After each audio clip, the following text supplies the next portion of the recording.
Do, do, do, do, do, do, do. Here's the Krishna book. All right, here's the words. And let me share the screen here for everybody. Jai, we're finally together. And here we go.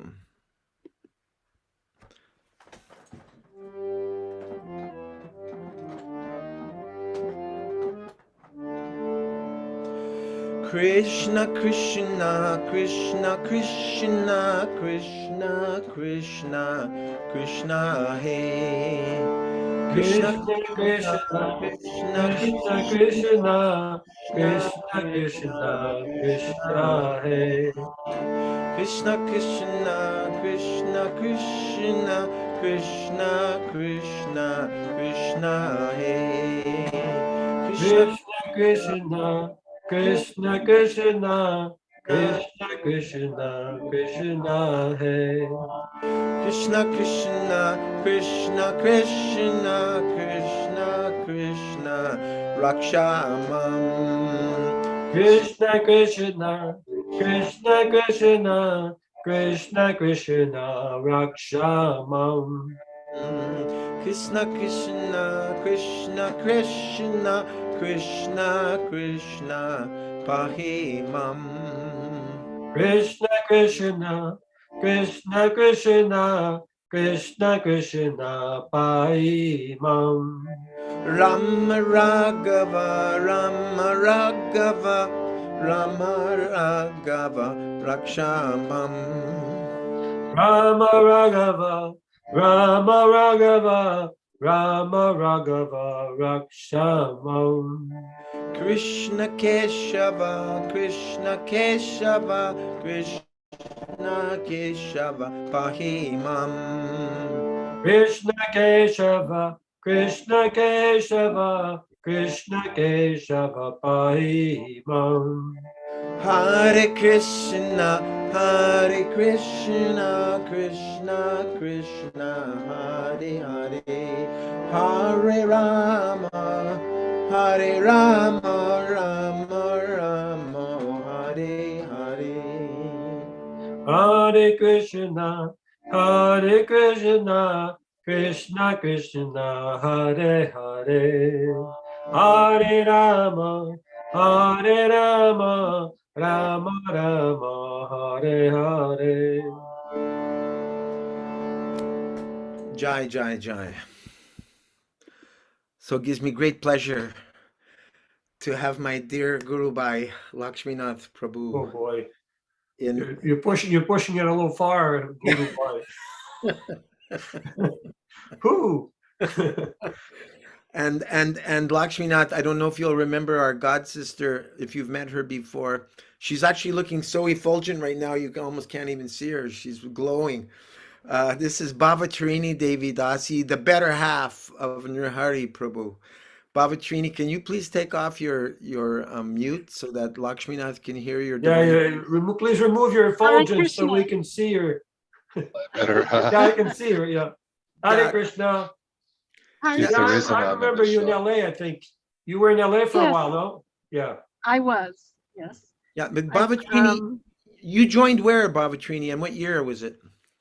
I joined in Hawaii in January of 71. Wow. Were you Lakshminath, part of that group with Pushkar and all those devotees? No, I wasn't with Sarasrupananda. Actually, I was a hippie living with a local guy on the island of Kauai, and his best friend that I'd never met was called Chris Butler.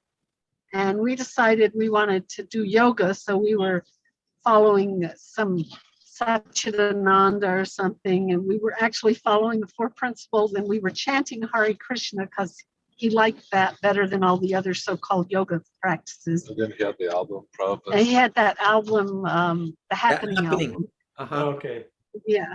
So we were looking for an ashram, and there wasn't one on Kauai, and we found a flyer. It said, meditate on the sun, meditate on the moon.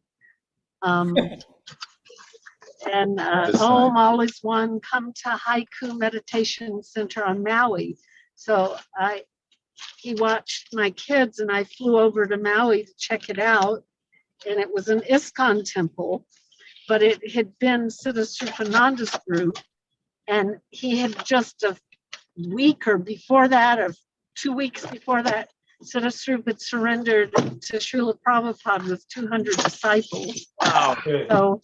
So I came back, I said, oh, it's great. They have this big place in the country, and they have, they're going to have a school there, and we can come live there.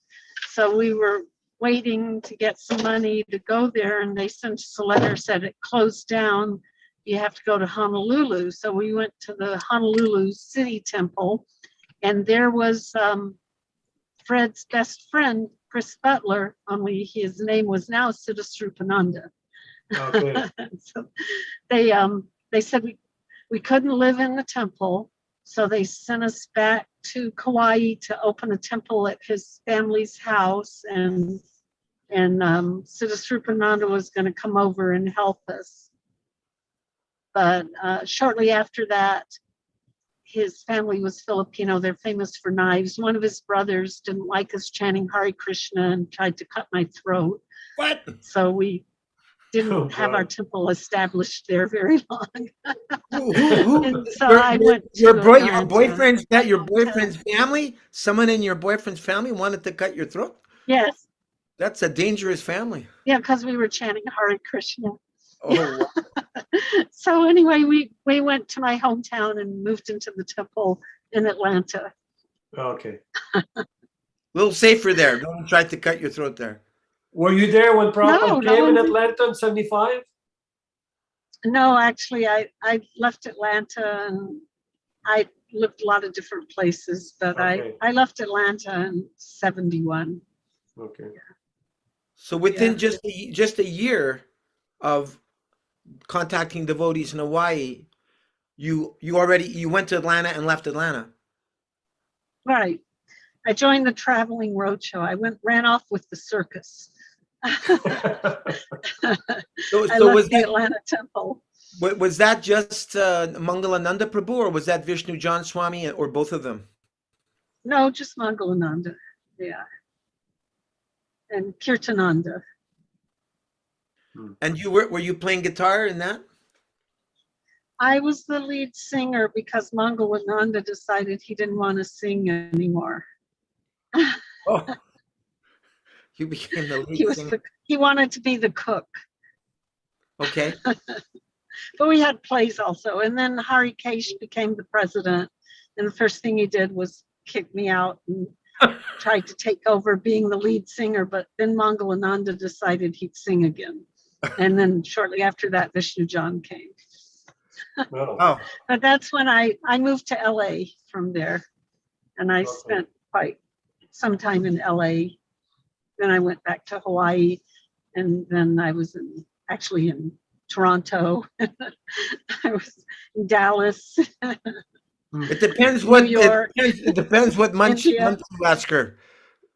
Huh? Depends What'd you what say? month we ask you. If we ask you where you were, it depends on depending on which month it was, you were in a different place. Right. Can I just say something? This is Rasangi, Rasangi. Hare Sure. Krishna. You know, Haribol.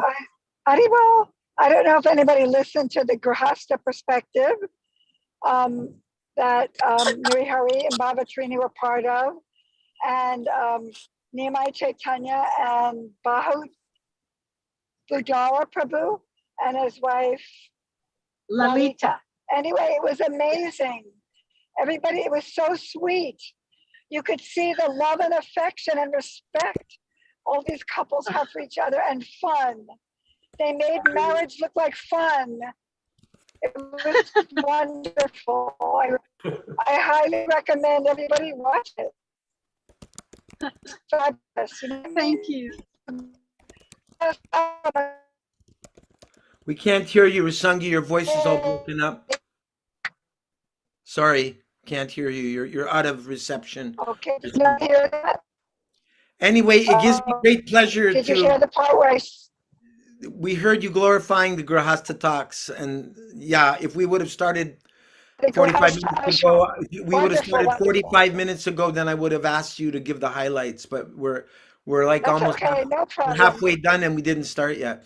I know, I Well, we just had had to to do meet, that. we had to meet your friend. What No, is no, your but name again, Prabhu? that's Lakshminath Prabhu, Lakshminath. Lakshmi. Yeah, Yes, Lakshminath. I remember you. I remember you from Krishna consciousness. I don't remember. Well, I was in where. Toronto for a while. I don't know if the dates are the same. I was in LA for a while. You know, when Kripa Sindhu used to do a snack on the road there, he'd cook all these things, and at noon we'd all gather and buy some of his cooking and things, and yeah. That's in Los Angeles. Yeah, that was in Los Angeles. That's until Swava shut him down, told him he couldn't do it anymore. Maybe, I don't know. Yeah. But Lakshminath, you joined in what, 1973? Well, officially in 74. Okay. I But moved you into met- Temple in June of 1974. That you met the Ah. devotees in Ottawa, right? Yeah. When I was 12, I started seeing 12, maybe 14 or so, I started seeing the devotees. And by 17, I joined the temple. Who was the first devotee you met? Oh God, Balakrishna. Balakrishna was kind of the first devotee. And then I joined in 2 weeks later, we were going down to New Vrindavan to see Srila Prabhupada.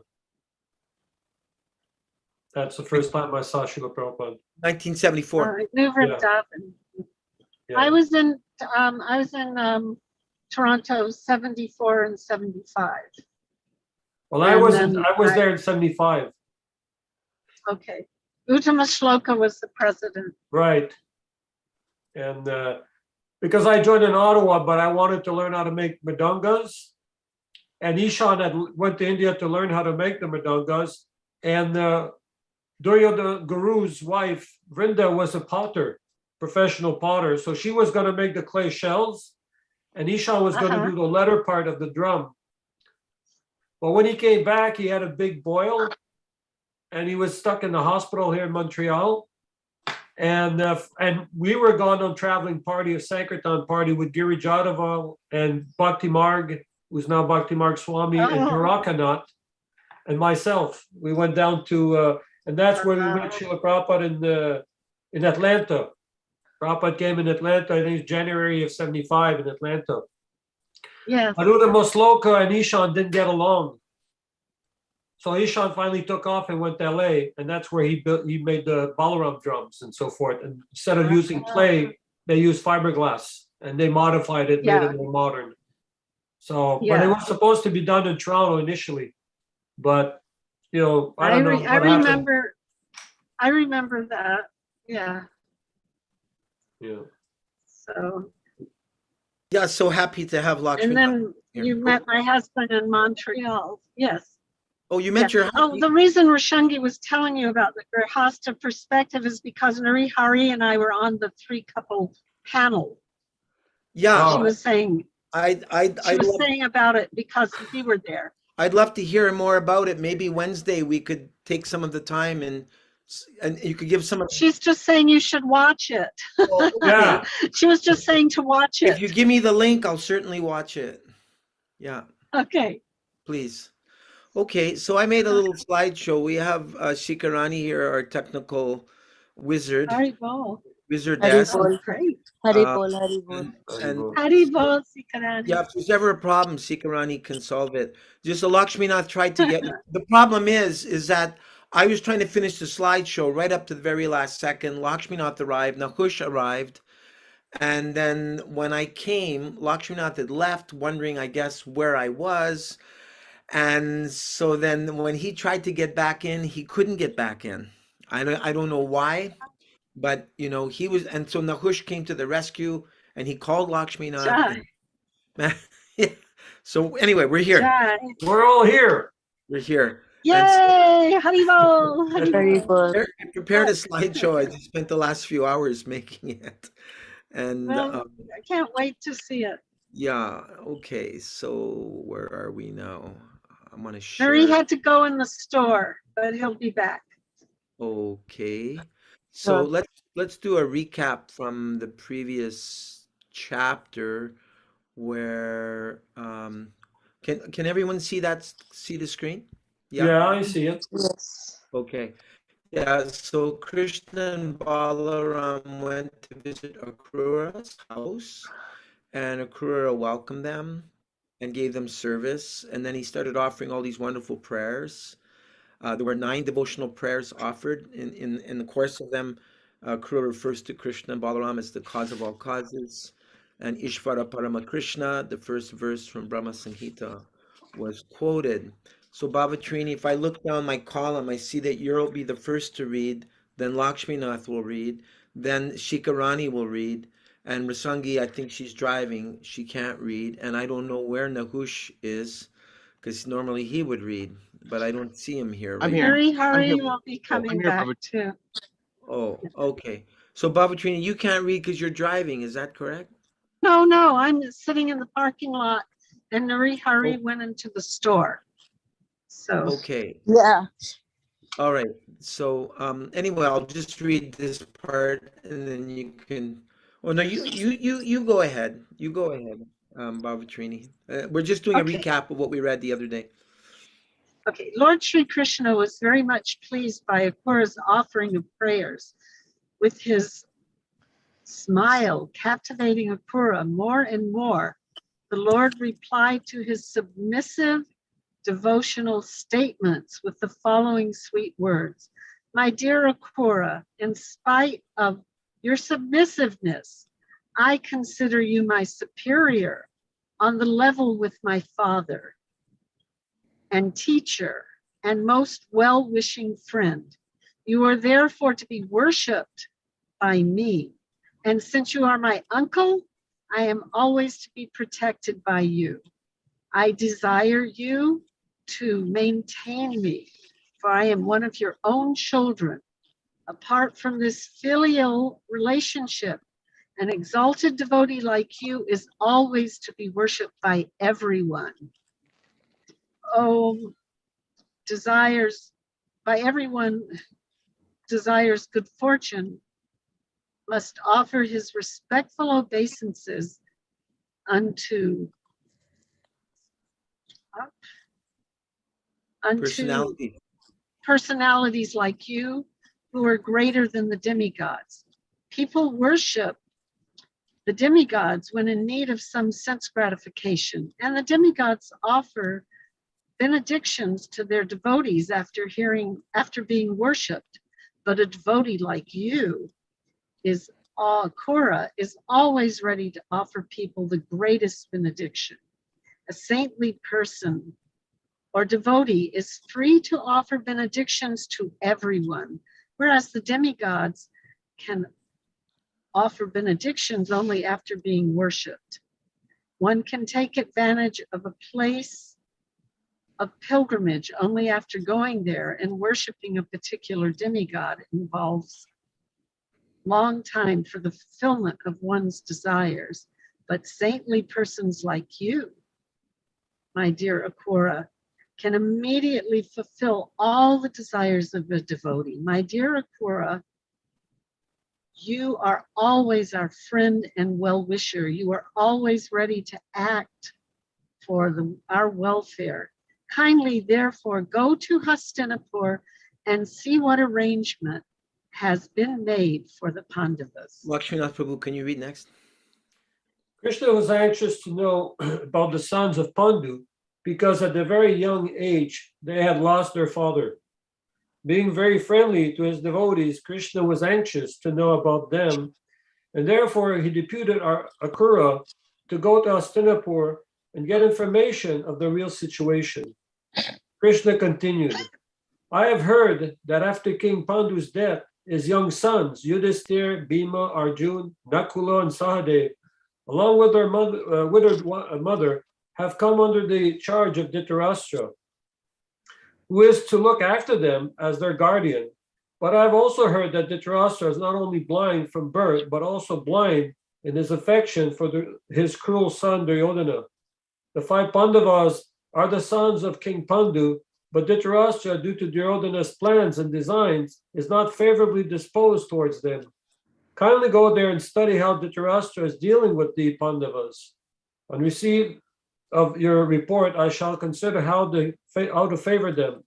In this way, the Supreme Personality of Godhead, Krishna, ordered Akrura to go to Hastinapur, and then he returned home, accompanied by Balaram and Uddhava.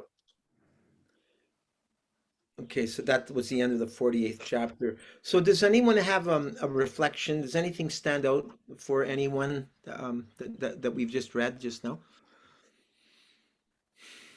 I have a couple thoughts, but I'll defer to everyone else before I open my mouth.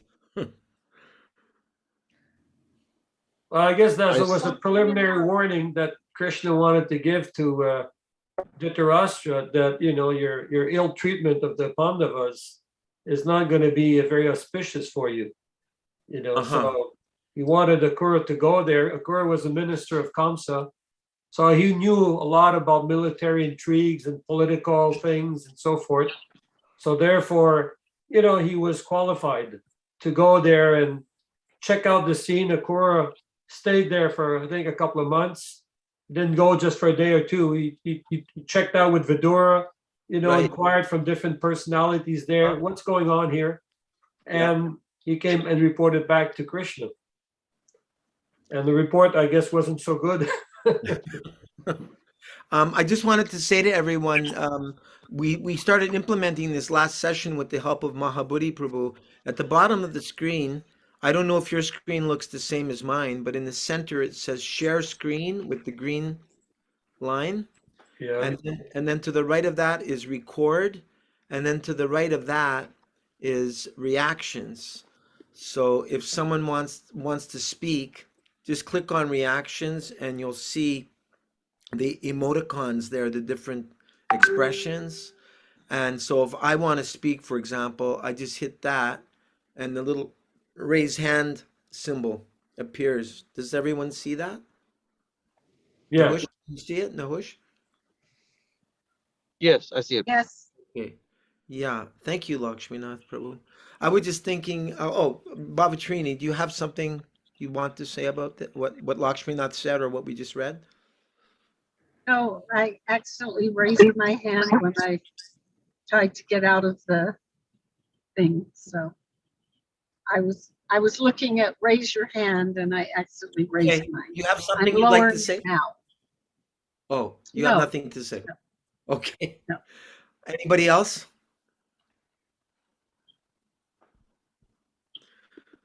Two things that stood out for me was the amazing. I mean, I feel strange saying the humility of Krishna, but why should that be strange? Because Krishna is the source of all good qualities, and the way he's glorifying his devotee here, telling Akrura that he considers him to be his superior on the level of his father and teacher. So that indicates that it seems that it's a kind of Vatsalya Ras relationship that Akrura has with Krishna. I mean, I'm not a rasa, I'm not a master of rasa, but just to hear how Krishna is referring to him as my superior on the level of my father and teacher, Vatsalya Ras comes to my mind there. And Krishna is saying you're my uncle, and I'm always feeling protected by you. And Krishna is asking him to maintain him. I'm one of your children. Wow, this is so heart touching. And how Krishna is glorifying his devotee, how everyone benefits from such a saintly devotee. So it just reminds me of how I need to work on becoming saintly so that I can be of benefit to others. And Krishna is also showing his concern for the Pandavas. Like a real well-wishing friend himself. I mean, he is Suridam Sarvabhutanam. Go to Hastinapur and check on how the Pandavas are doing. Prabhupada says here that Krishna was anxious because they didn't have a father. And I'm just really appreciating Krishna's love for his devotees, whether senior or junior. He's concerned. He's showing concern. Like Niranjan Swami said, devotee care is for devotees who care. So that's a lithograph there on the left that I found from the early 1900s. I just love it. That's the five Pandavas with Draupadi sitting on the throne with Maharaj Yudhishthir. I'm assuming that's Sakala, Sahadev, I should say, Nakula and Sahadev standing up like guards at the throne. And then that's Arjuna and Bhim down on the floor. And this is a temple on to the right there. This is a temple that worships the five Pandavas. I don't know which temple that is, but isn't that cool to have the Pandavas as deities? Mhm. What do you think, Bhavatrini? Beautiful. You like the Pandava deities? Shikarani, do you like the Pandava deities? Sure. Okay, so we'll start on today's chapter. So it's from the Bhagavatam. This is the 10th canto, 49th chapter, which is entitled Akrura's Mission in Hastinapur. And that corresponds to Krishna book, chapter 48, entitled Ill-Motivated Dhritarastra.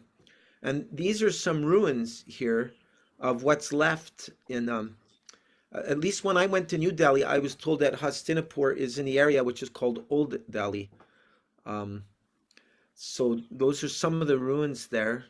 Lakshmanath, you've been many times. Do you know anything about the ruins that we're seeing here? The one's called the Red Fort, I think. Red Fort? Well, I've been to the Red Fort, Okay. but I don't know if that's a old ruin or if it was built on More You know, recently. Uh-huh. yeah, you know. Now, I Hush, mean, sorry, Lakshmanath, go ahead.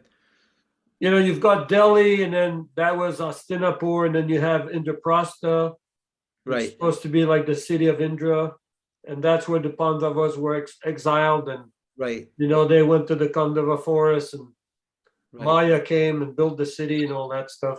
Mhm. So, like now I think that city's called, as here it mentions, it's currently Meerut, and the other one is Delhi, but it's not too clear exactly. I mean, they're about 50 miles distant one from the Right. other. One is on the banks of, I think Delhi's on the bank of the Yamuna, and Meerut's on the bank of the the Ganges. And but yeah, they were both pretty. Yeah, you have a map there, so they're pretty close one to the other. Yeah, you can see. Yeah, Indraprastha is very close to Hastinapur. Just north of that is Kurukshetra. So Indraprastha is the Pandavas' capital. Hastinapur, Kaurava's capital, and then up in the top left corner there is Kandar, which is Afghanistan today. Yeah, Gandhari's home, and then we mentioned the Kurukshetra is just above Hastinapur, and Panchal is where Draupadi is from.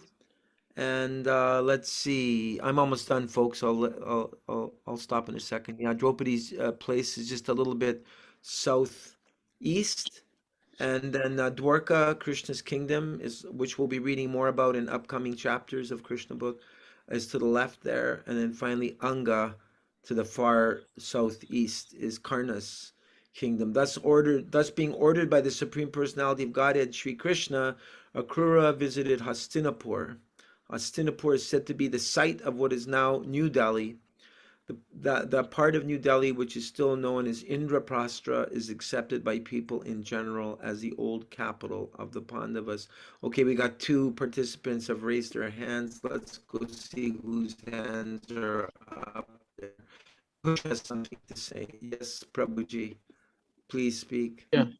Yeah, Hare Krishna. Who's- So I Have you don't been know there, the I guess? detail. I haven't been to that specific location. I've only been on the west side, but I know that there was a Saraswati River that was present during the Mahabharata time, and after which, I think one of the Pandavas or somebody from that time had shot an arrow, and the river disappeared. So Went that might underground. have something. Right. Yeah, and it's there today in the sense you can see where the river starts, and it just kind of stops in the middle in the Himalayas, or somewhere close there. So anyways, that might have something to do with the location of Hastinapur versus New Delhi today. I don't know, but I'm just giving a possibility there. You're saying the Saraswati River flowed through there previously? Is that what you're saying? Yeah, yeah. I don't know if it flowed through Hastinapur, but it might have something to do with the location. I don't know, but it's not there today. That's for sure. Yeah. Okay, thank you. Anybody else? Oh, Piper has come. Thank you very much for coming, Piper. So Piper is from Atlanta. And Yeah, sorry, Sorry. I'm so late. I got here as fast as I could. better late than never. And Yeah, Hare Nahush, Krishna. Nahush, you're in Michigan, is that right? Yes, that's correct. Yeah. Yeah, and Nrihari and Bavatrini are in Hawaii, Sikarani's in Rochester, and Rasangi's in Santa Cruz. So we are the International Society for Krishna Consciousness. But we don't necessarily, it doesn't necessarily have to be Inc. We don't, our version doesn't necessarily have to have a GBC.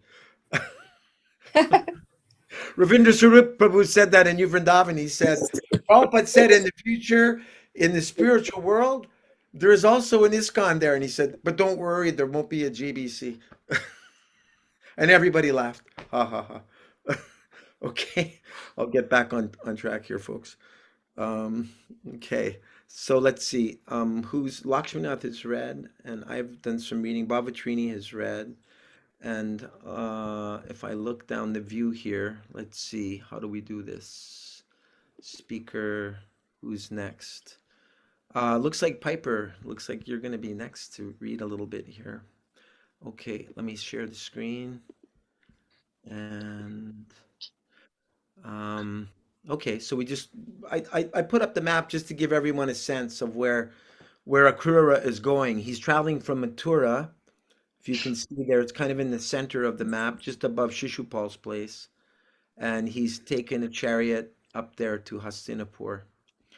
Okay, and next slide. Okay, your turn, Piper. Okay. The very name Hastinapur suggests that there were many hastis or elephants. Because the Pandavas kept many elephants in the capital, it was called Hastinapur. Keeping elephants is a very expensive job. To keep many elephants, therefore, the kingdom must be very rich, and Hastinapur was full of elephants, horses, chariots, and other opulences.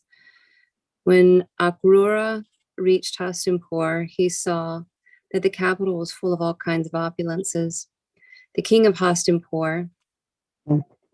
of Hastinapur were taken to be the ruling kings of the whole world. Their fame was widely spread throughout the entire kingdom, and their administration was conducted under the good counsel of learned Brahmins. So I thought that was a pretty amazing painting. It is.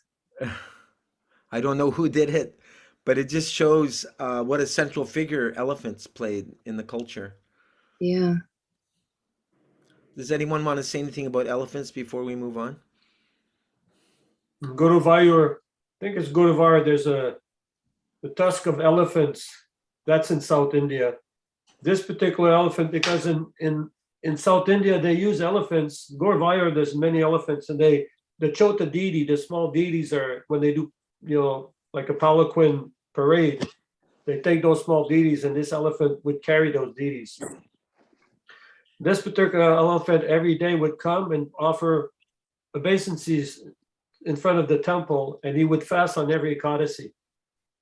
And when he left his body, the elephant, hold on, the elephant would fast too? yeah, would fast on every Ekadasi. And the day he passed away, he came, offered obeisances, and left his body. So they have the tusks of that elephant in the front of the temple. It's a far old story. They have pictures of this elephant. The elephant came and paid his obeisances to the deities and left his body. Yeah. But every time there was a festival, he would be the one carrying the deities. It's a big pump, like they do in Mayapur, right? You've been to Mayapur and you've seen how Yes. they take the elephant and they take the small deities, and there's a procession and people are chanting mantras. So Right. South India, it's probably 10 times bigger than what they do in Mayapur, but the idea came from there.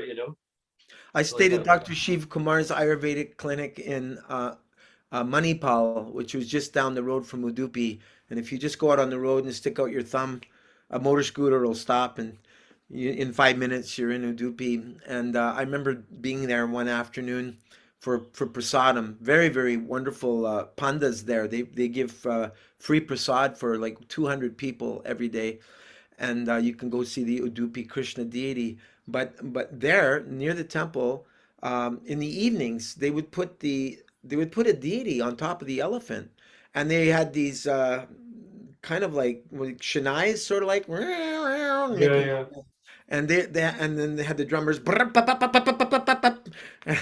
and it was a big festival every night with the elephant, with the deity on the elephant. And during the afternoons, they'd have all these Bharatanatyam dancers on the stage, and I just thought, wow, this is Bharatvarsh. This is the culture that Prabhupada came to give us. You got the dancers going on, you got the elephant with the deity, you got prasadam. It's just like, Mahotsava, Maha Utsava, big festival, big party. People were Yeah, yeah. partying, but it was all Sattvaguna partying, not like, hey, let's get a drink, let's go to the next pub, and like not at all. Let's more like, hey, let's go have another dosha or idli or a little sambar and let's go check out the dancers or let's go visit the deity. And yeah, just so wonderful. I was thinking, oh, I gotta leave this place and go back to freezing cold Canada soon. Anyway, one thing I want to say about elephants is that elephants love they eat along marshy areas, and one of their favorite foods is gotu kola. And gotu kola is an Ayurvedic herb known to regenerate tissues in the brain. It's really good for the functioning of your intelligence, your memory, your ability to focus. I got some bottles here myself, but I forget to take it.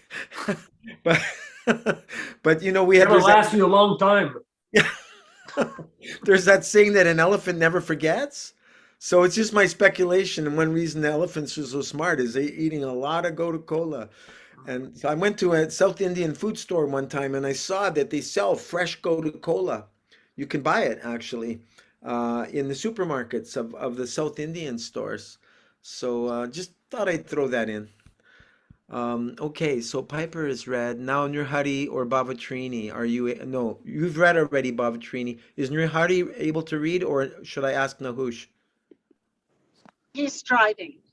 Okay, Nahush Prabhu, you're up next, sir. I'd And like to thank Piper, do you have a question, or Nahush, do you have any questions so far? Or are you good? No, I'm just trying to figure out where we are and because I came in late. Okay. But you're able to see the screen okay, right? Yeah. Because this is a slideshow you're presenting right now, Gaura, right? We're not reading the chapter. Yeah, Lakshminath, can you just explain briefly, just to give a recap to Piper, what's going on right now with the Krura? Well, of course, Who is it? been Who is asked he? by Krishna to go check out the Dhritarastra because he's heard rumors that he's not particularly, taking care of the Pandavas properly, although their father Pandu died, and Dhritarashtra, being the king, is supposed to be looking after all the citizens, especially the Pandavas, but he's favoring his son Duryodhana. So Akura's been deputed to go there and check things out and report back to Krishna in Dwarka. Okay. Thank you, Lakshminath. So I went and searched for these images.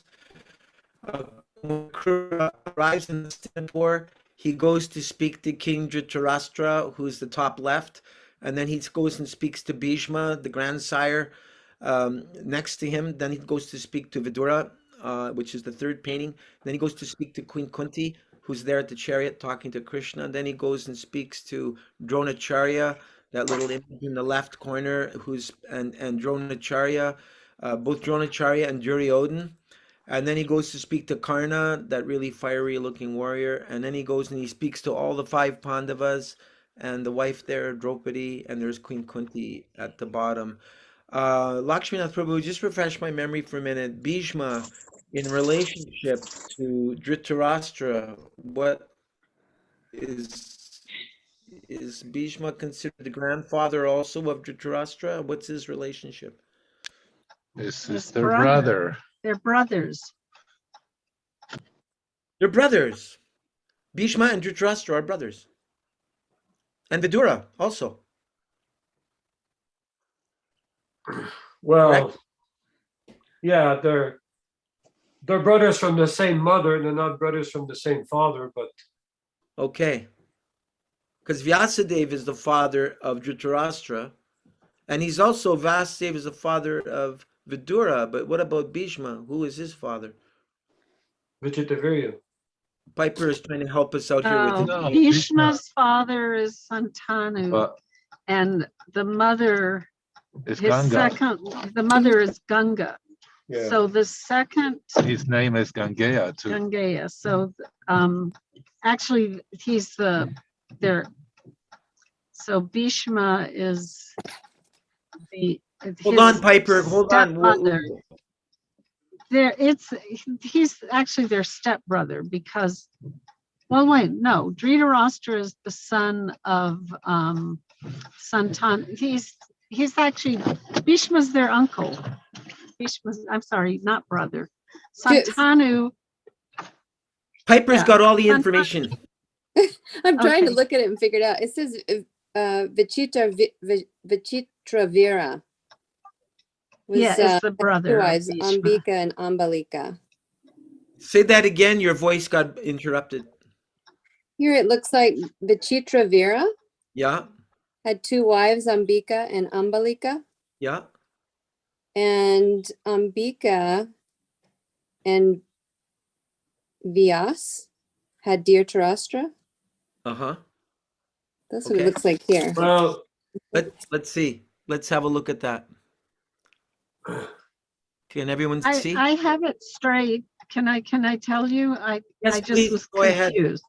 Okay. Go ahead. So Santanu was married to Ganga and they had Bhishma. who was there? And then she Devabrata. left. Mm-hmm. Right. Yes. And she left.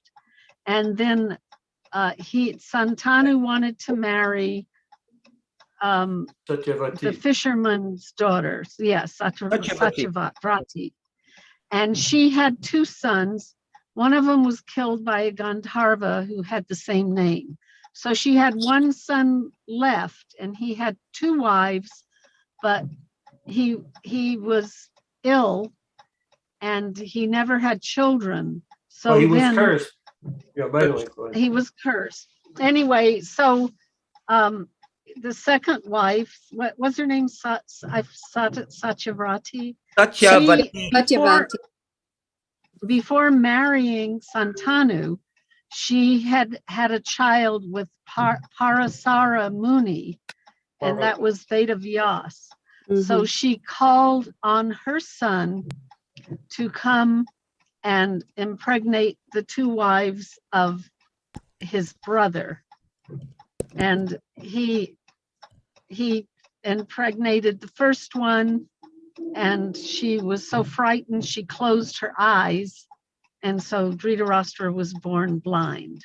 And then the next one, the second wife, she was so frightened she turned white, so Pandu was born white.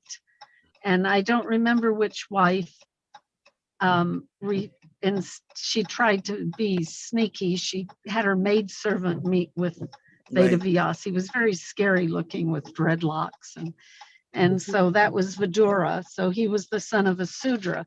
So actually Bhishma is not a blood relative because his mother and father are Santanu and Ganga Devi, the river goddess. Yeah, when Ganga left, she And- took Bhishma with her, right? Yes. Yeah, when he was and then she brought Devabrata. him back. Yes, Devabrata. Devabrata. And he took a vow to never have children so that his father could marry Vrati. And Prabhupada actually tells the story. He says, nowadays, so many women are getting pregnant and having children out of wedlock. But this also happened over 5,000 years ago. And then he tells the story of Satyavati meeting, she was the son of the fisherman king, and she was using a boat to ferry people across a lake or river. And one day the the sage Parasara Muni came and he desired to have union with her. And so she agreed. And due to that, her bad fishy smell was taken away and she emanated perfume for miles around. And Vyasadeva was born full grown. And so she, one day, Santanu, who was had been left by Ganga, and he was hunting and he smelled such a Vrati. And he saw her and he became madly in love with her, but he wouldn't marry her because Devavrata was his son, and the father of Satyavrati said he could only marry her if he promised that her son would become the emperor king. Right. So that's when Devavrata took the vow that he would never marry. And so then he was able to marry her, and they had 2 children, but both of them died. And so it was the custom then that the brother could impregnate the wives of the dead husband. But he was a celibate renunciate, but it was considered to be celibate if you only have sex to procreate 3 times. So he had union with one of the wives once, with each wife once, and one of the maidservants, and that produced Dhritarastra, Pandu, and Vidura. Thank you very much, Bhavashrini. I don't know. Do you have your blinkers on or something? Because there's something going click, click, click, Oh, click, click, click. oh, yeah. It just My really husband wrecked. left the blinker. Yeah, it's not very great. I Anyway, don't know. just to Well, fill let in, me, we I have got it Joanne. off. We have Joanne with us this evening. Thank you very much for coming, Joanne, for the first time.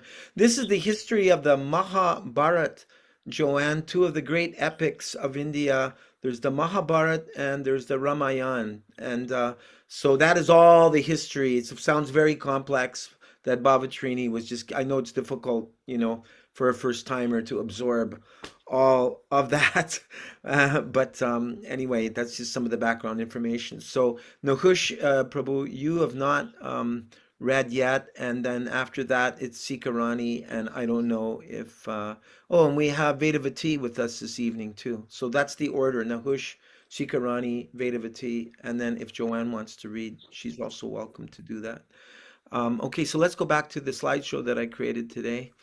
Who was just reading? Because I'm sorry, I think I interrupted them. Someone was about to read. Who was it? Was it you, Nahush? I can read, but I don't know if I was somebody else. I think we were going to read, but then we got into the discussion. Okay, good. So please. Okay, so after seeing the very opulent capital city, Akrura met King Dhritarashtra. He also saw grandfather Bhishma standing with him. After meeting them, he went to see Vidura and then Vidura's sister Kunti. One after another, he saw the son of Somadatta and the king of Bahilka, Dronacharya, Kripacharya, Kama, and Suyodhana. Suyodhana is another name of Duryodhana. He saw the 5 Pandava brothers and other friends and relatives living in the city. Akrura was known as son of Gandhi, whomever he met was very pleased to receive him.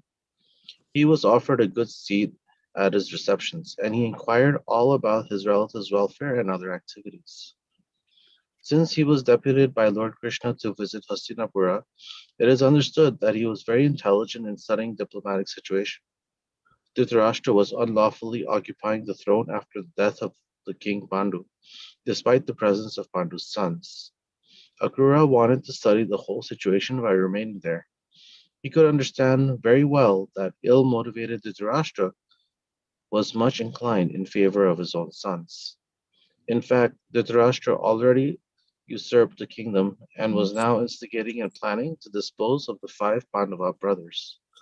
Akrura knew also that all the sons of Dhritarashtra, headed by Duryodhana, were very crooked politicians. Dhritarashtra did not act in accordance with the good instruction given by Bhishma and Vidura, but he was being conducted by the ill instructions of such persons as Karna, Shakuni, and others. Akrura decided to stay in Hastinapur for a few months to study the whole political situation. Thank you. Shikarani? Yeah. Gradually, Akrura learned from Kunti and Vidura that Dhritarashtra was very intolerant and envious of the five Pandava brothers. Because of their extraordinary learning in military science and their greatly developed bodily strength, they acted as true chivalrous heroes, exhibited all the good qualities of Kshatriyas, and were very responsible princes, always thinking of the welfare of the citizens. Akrura also learned that the envious Dhritarashtra, in consultation with his ill-advised son, had tried to kill the Pandavas by poisoning them. So can you just read the little when Duryodhan poisoned Beam on the right hand side, Shikarani? When Duryodhan poisoned Bhim, Bhim sank and reached the kingdom of the Nagas. The king Vasuki recognized Bhima as the son of Kunti and Pandu. The Nagas neutralized the poison in Bhima's body and fed him nectar that increased his strength to the something. To the to that of 1,000 elephants. Thank you. Vedavati, it's your turn next. And so that was just one of what, 5 ways, or was it 6 ways that the Duryodhan tried to poison? We see the Pandavas there. That's like a Gita press painting of the Pandavas during their 12 years of exile. And then they had 1 year that they were in incognito. And I guess that would be Draupadi there. That's walking in her sock. Yeah. Draupadi and probably Domya is their spiritual teacher. Oh, his name is Domya, the guru on the left? Yeah. Thank you. I was wondering who that was. Okay, Vedavati. That's Kunti with them, not Draupadi. That's their mother. Where was Draupadi then? She went with them too. She wasn't with them She yet. was. Yeah, They so were she's not exiled. married yet. They're not They married yet. When they were, they're not married yet. Right. It's during their, that time. though. a palace made of lac was built, and the idea was to burn it down. So With them inside. Vidura warned them, burn it down with them inside. So they had a Sudra woman with 5 grown-up sons come for dinner, and they had dug a tunnel. They escaped. Right. And the house was burnt down, and so everyone thought they were dead. I always And wonder now why. I mean, they're why trying to those be- 5? Why those They 5 tricked them. people were They killed. must have been demons or Yeah. some kind. So anyway, so they're trying to be incognito, hiding out, but you can see how muscular they are, and that's Kunti with them, and they're disguising themselves as Brahmins. So I don't know why they have all those weapons. But anyway, Well, yeah. I mean, that could be the painting that when, Yeah, it's just it's King Drupad wanted to marry his daughter Draupadi.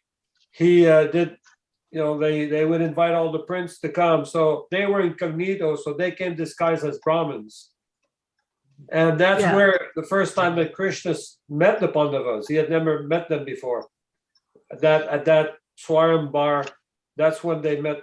And that's where Karna was insulted. Anyway, Draupadi was won by Arjun.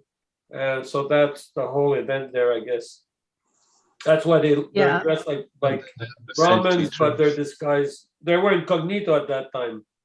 They're 12 Yeah. years of exile. This Right. painting is But from, they were disguised as, I'm sorry, go ahead. I'm all I sorry. wanted to say is this is from the Vana Parva or Aranya Parva section of the Mahabharat, which is supposed to be the biggest section of the Mahabharat. Ah, Go ahead. okay. Did you have something to say? Oh, I was just going to say they were supposed to be disguised as Brahmins, but here they're carrying bows and arrows, and Yeah, They look like they because don't the look like Swarambar, Brahmins. the Swambar, Their you had march. to win the princess by your ability. So the test was there was a reflection in the water, there was a circle, the fish was there, and you had to shoot the fish in the eye of the fish, but only with the reflection of the water. So you needed bows and arrows to do that. So now they've got their weapons, but they're Right, not being they're not. No one's aware that these are actually the Pandavas. They're a little wondering, Right. but They were only in sorry. They were only incognito for 1 year. Only 1 year they were Right. incognito. But 12 years. this yeah, but this they're picture exiled does, for 12. yeah, Sorry? that's before they were exiled. That's before they were exiled.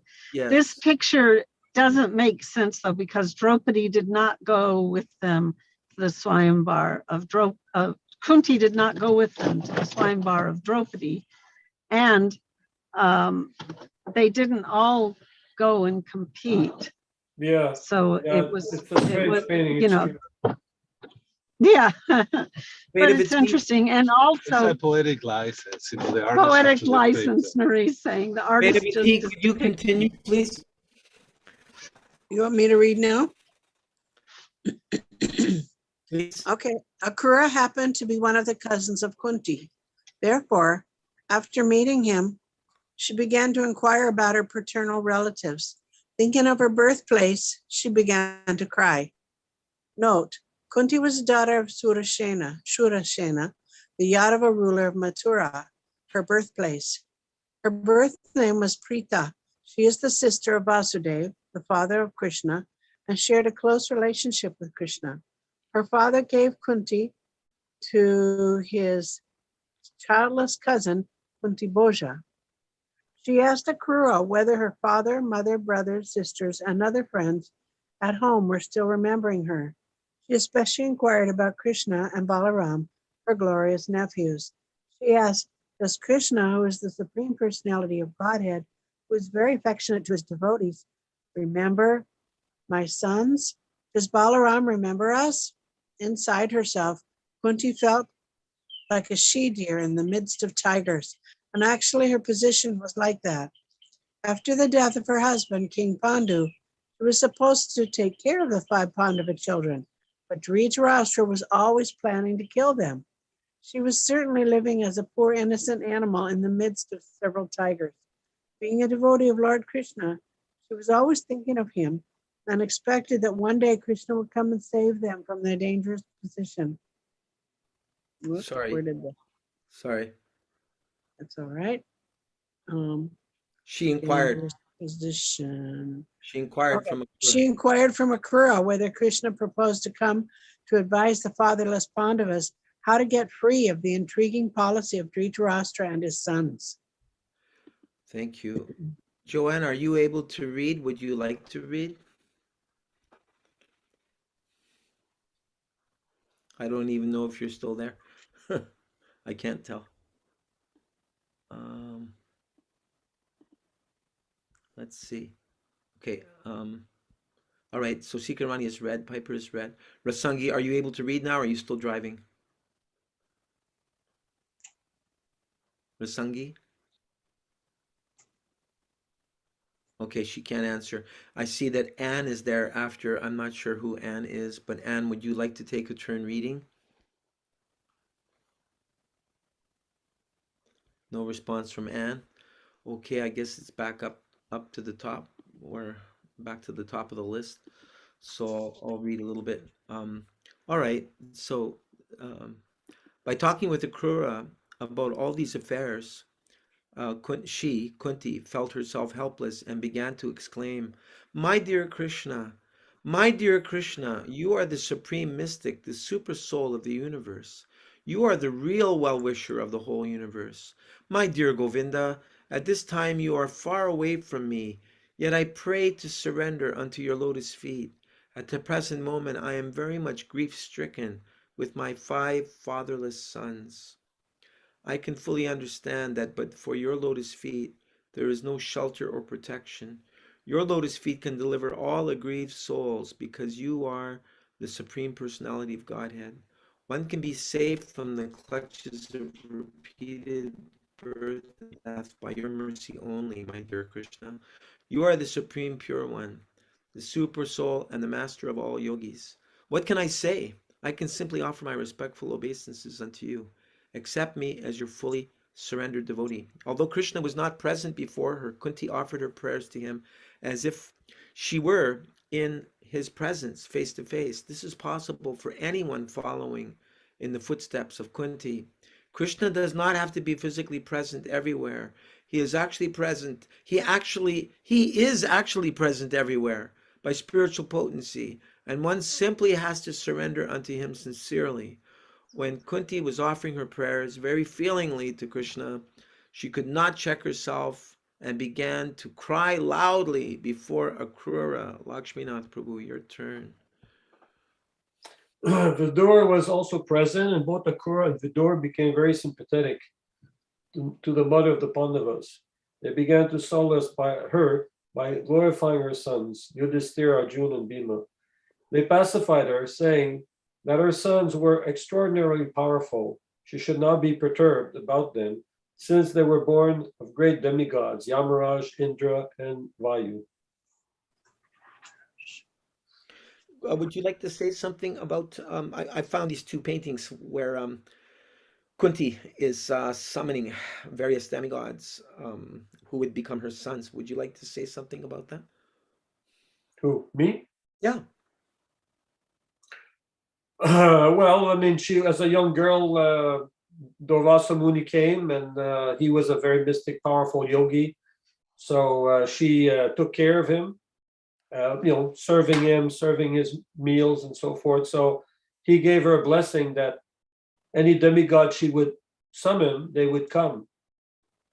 So one day she was seeing the sun, she was admiring the sun, and therefore she called upon the sun and he showed up, but she didn't realize that by doing that, she would foster a child. So she was reassured that she would not lose her, childhood or whatever. Yeah, and therefore Karna was born. Mm-hmm. And feeling embarrassed that people would find out, she took Karna and put him in the basket, and he floated down the Yamuna, and gradually some fishermen picked him up and raised him as Hrideya, because his mother's name was Radha. So he became known as Hrideya. Later he became Karna. But and then Excuse me, later let on me just ask you a question for a second, please. You're saying his mother was Radha. I thought his mother was Kunti. No.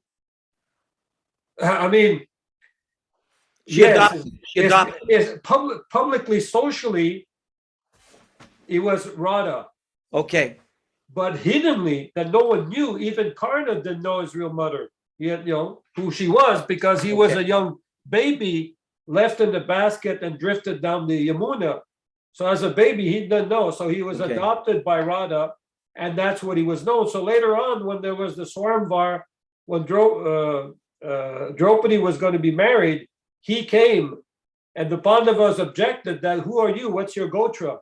That's how he became the king. Duryodhana jumped on the occasion and crowned him the prince of, one of the kingdoms of his kingdom. And that's how Karna became very close to Duryodhana, because of the humiliation that he suffered, especially by Arjuna. That's why he really hated Arjuna. He was always, wanting to. And later, when Kunti revealed to Karna who he was, that he was actually a Pandava, that he told her, well, you've come to see me, you'll get a blessing. You're known as having 5 sons.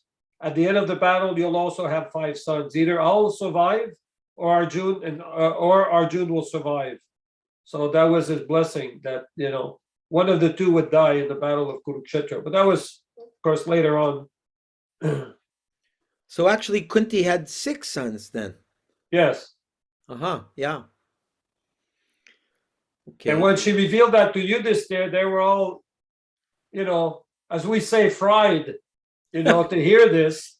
Because if she would have revealed that, they would have hated Karna. Maybe Karna would not have supported Duryodhana. He would not have felt like, okay, I've got the strength now to challenge the Pandavas and start the war. And so therefore he told Kunti that from now on any woman cannot keep a secret. He kind of cursed the ladies. Of course, I don't know if it really applies nowadays. Men have a hard time keeping secrets as much as any woman. They're probably worse, but that's what the story goes, Does But yeah, she had five sons. But anyone Karna have- was he was a very honest person because he came from Surya, the sun. So he was very powerful, but very honest. And he sometimes tried to tell Duryodhana that you come from a great family. You can do all these intricacies and cheating and crooked things, influenced by Sakuni, but I can't afford to do that. I don't have such a great dynasty that will protect me if I do anything. If I screw up, I won't get any protection. You might get away with it, So, but Karna wanted just, hey, we're Kshatriyas. Why all these games of dice and all? Let's just fight. Let's just go and do it, like as real Kshatriyas rather than playing all these games and trying to cheat the Pandavas, all these things. But Duryodhana was more influenced by Sakuni. Here it says in the post, as he was leaving Surya was leaving, he prophesied that their son would be famous as the greatest of all givers, and that no one would be equal in goodness of heart to Karna. Yeah, he gave his kavacha before the war. Kavacha means armor? Yeah. Yeah, he gave it to Indra, I think. Indra appeared in a disguise. Yeah, because he was afraid for his son, Arjuna. Okay, right. Piper, would you like to continue? Here we have Srila Vyasadeva in the center, and that could be Akrura or it could be Vidura to the left, and then Dhritarastra is on the far right. This is, I think, a Gita Press painting from the early 1900s. Piper, Could also be Sanjaya.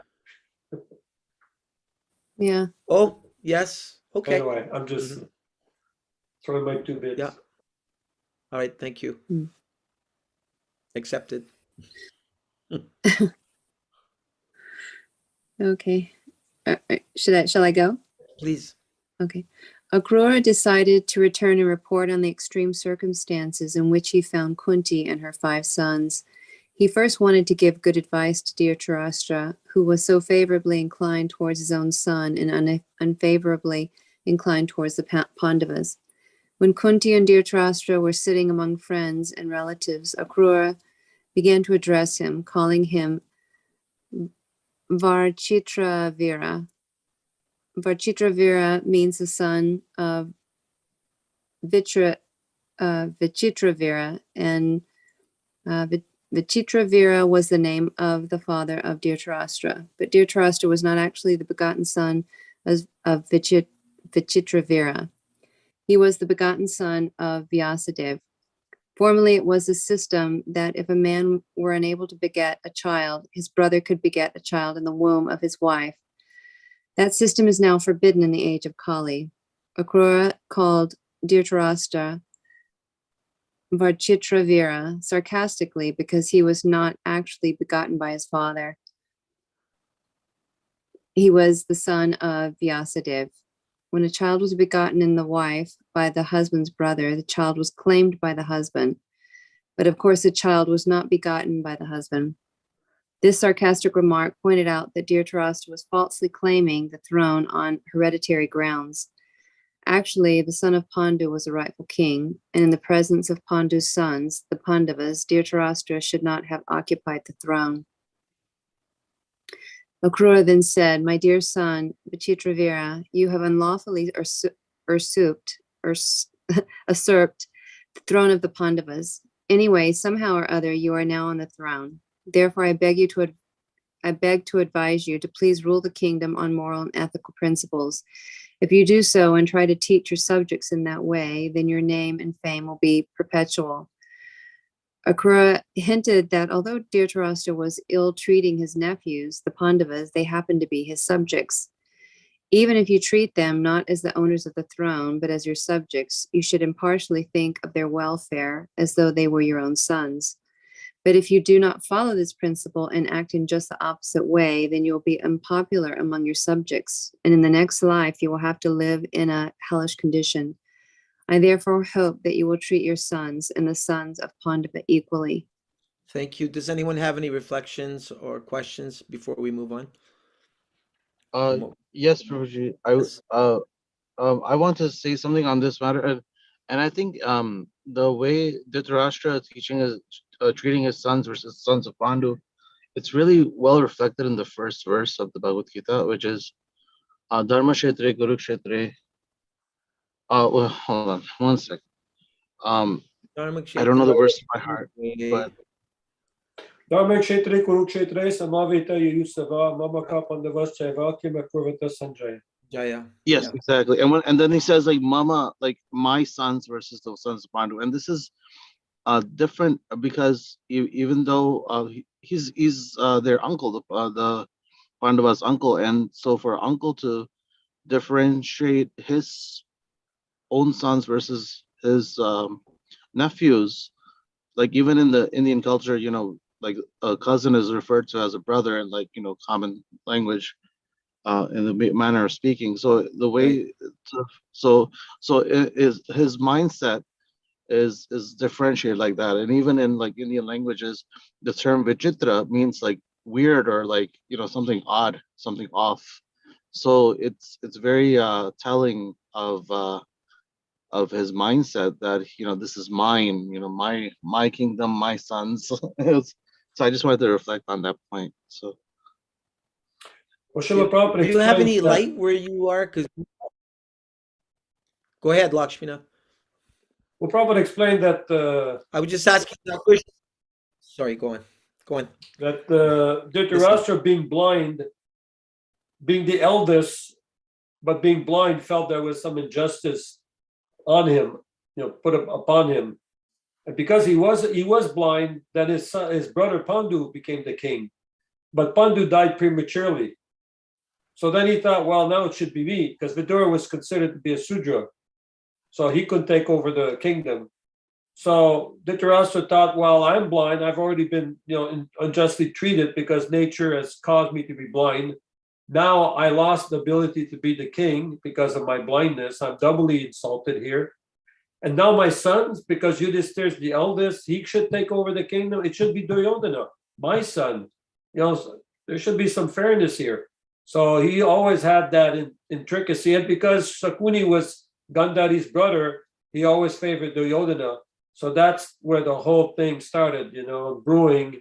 And Duryodhana from childhood was given that notion that you're going to get the kingdom, you should inherit the kingdom, and so forth and so on. So Carrying a grudge.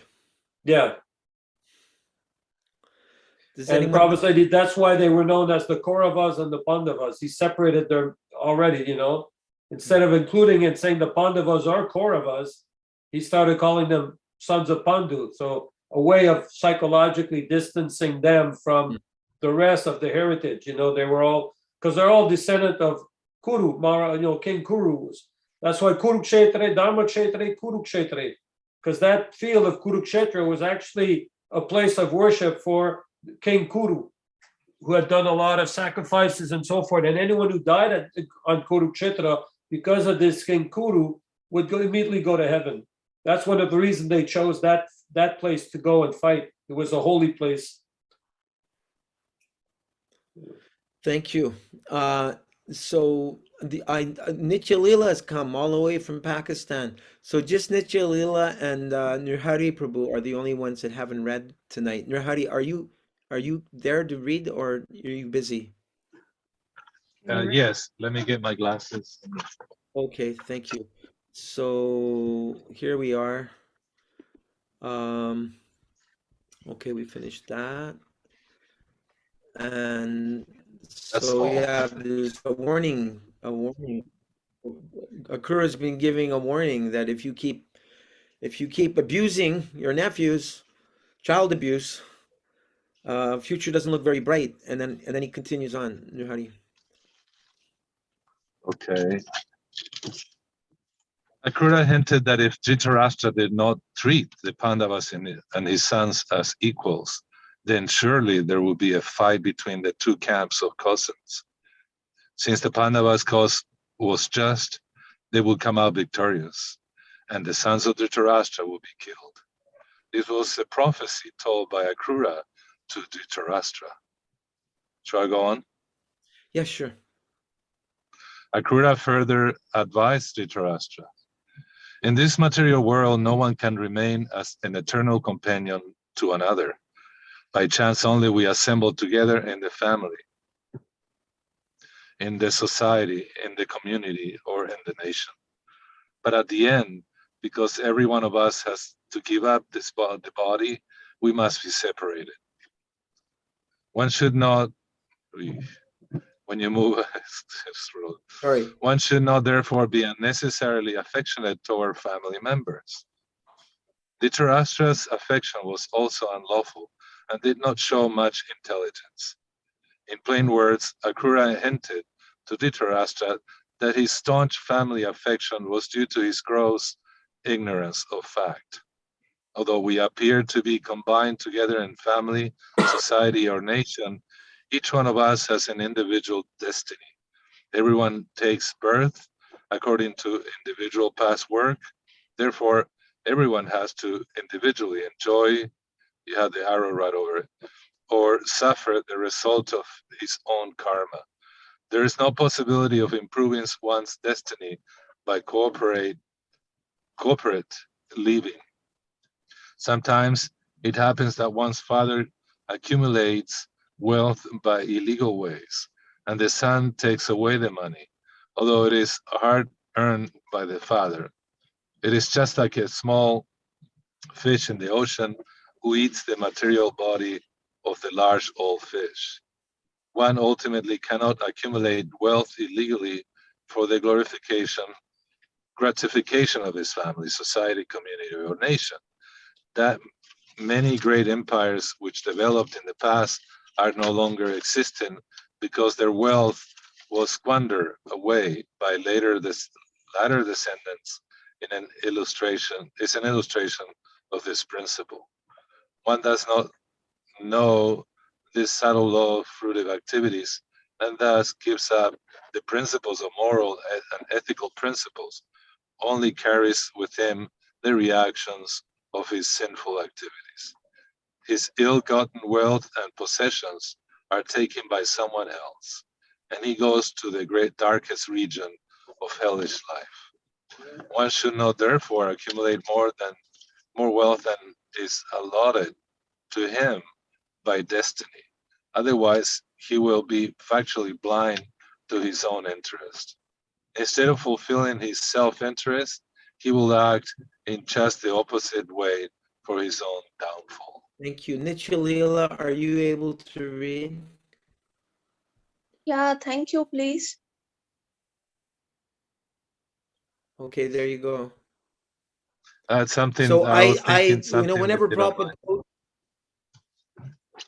oh, you want to comment? Okay, go ahead. Can we see No, you, no or are you comment. going to have us look at the ceiling of your Oh, I'm sorry. car? Hello. It's not. I It's was personal not when we really can see your face. Okay.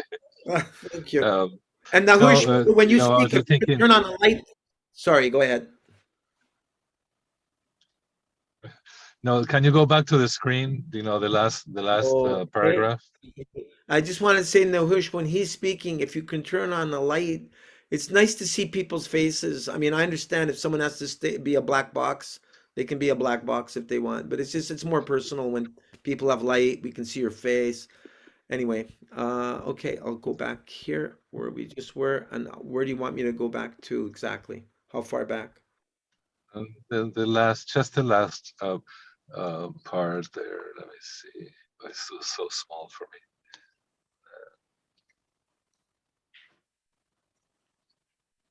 Yes, moral ethical transparency in the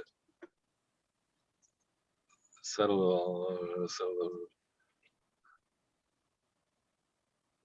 It's something. What it kind of the gist of it. What I get. So that's what I'm asking.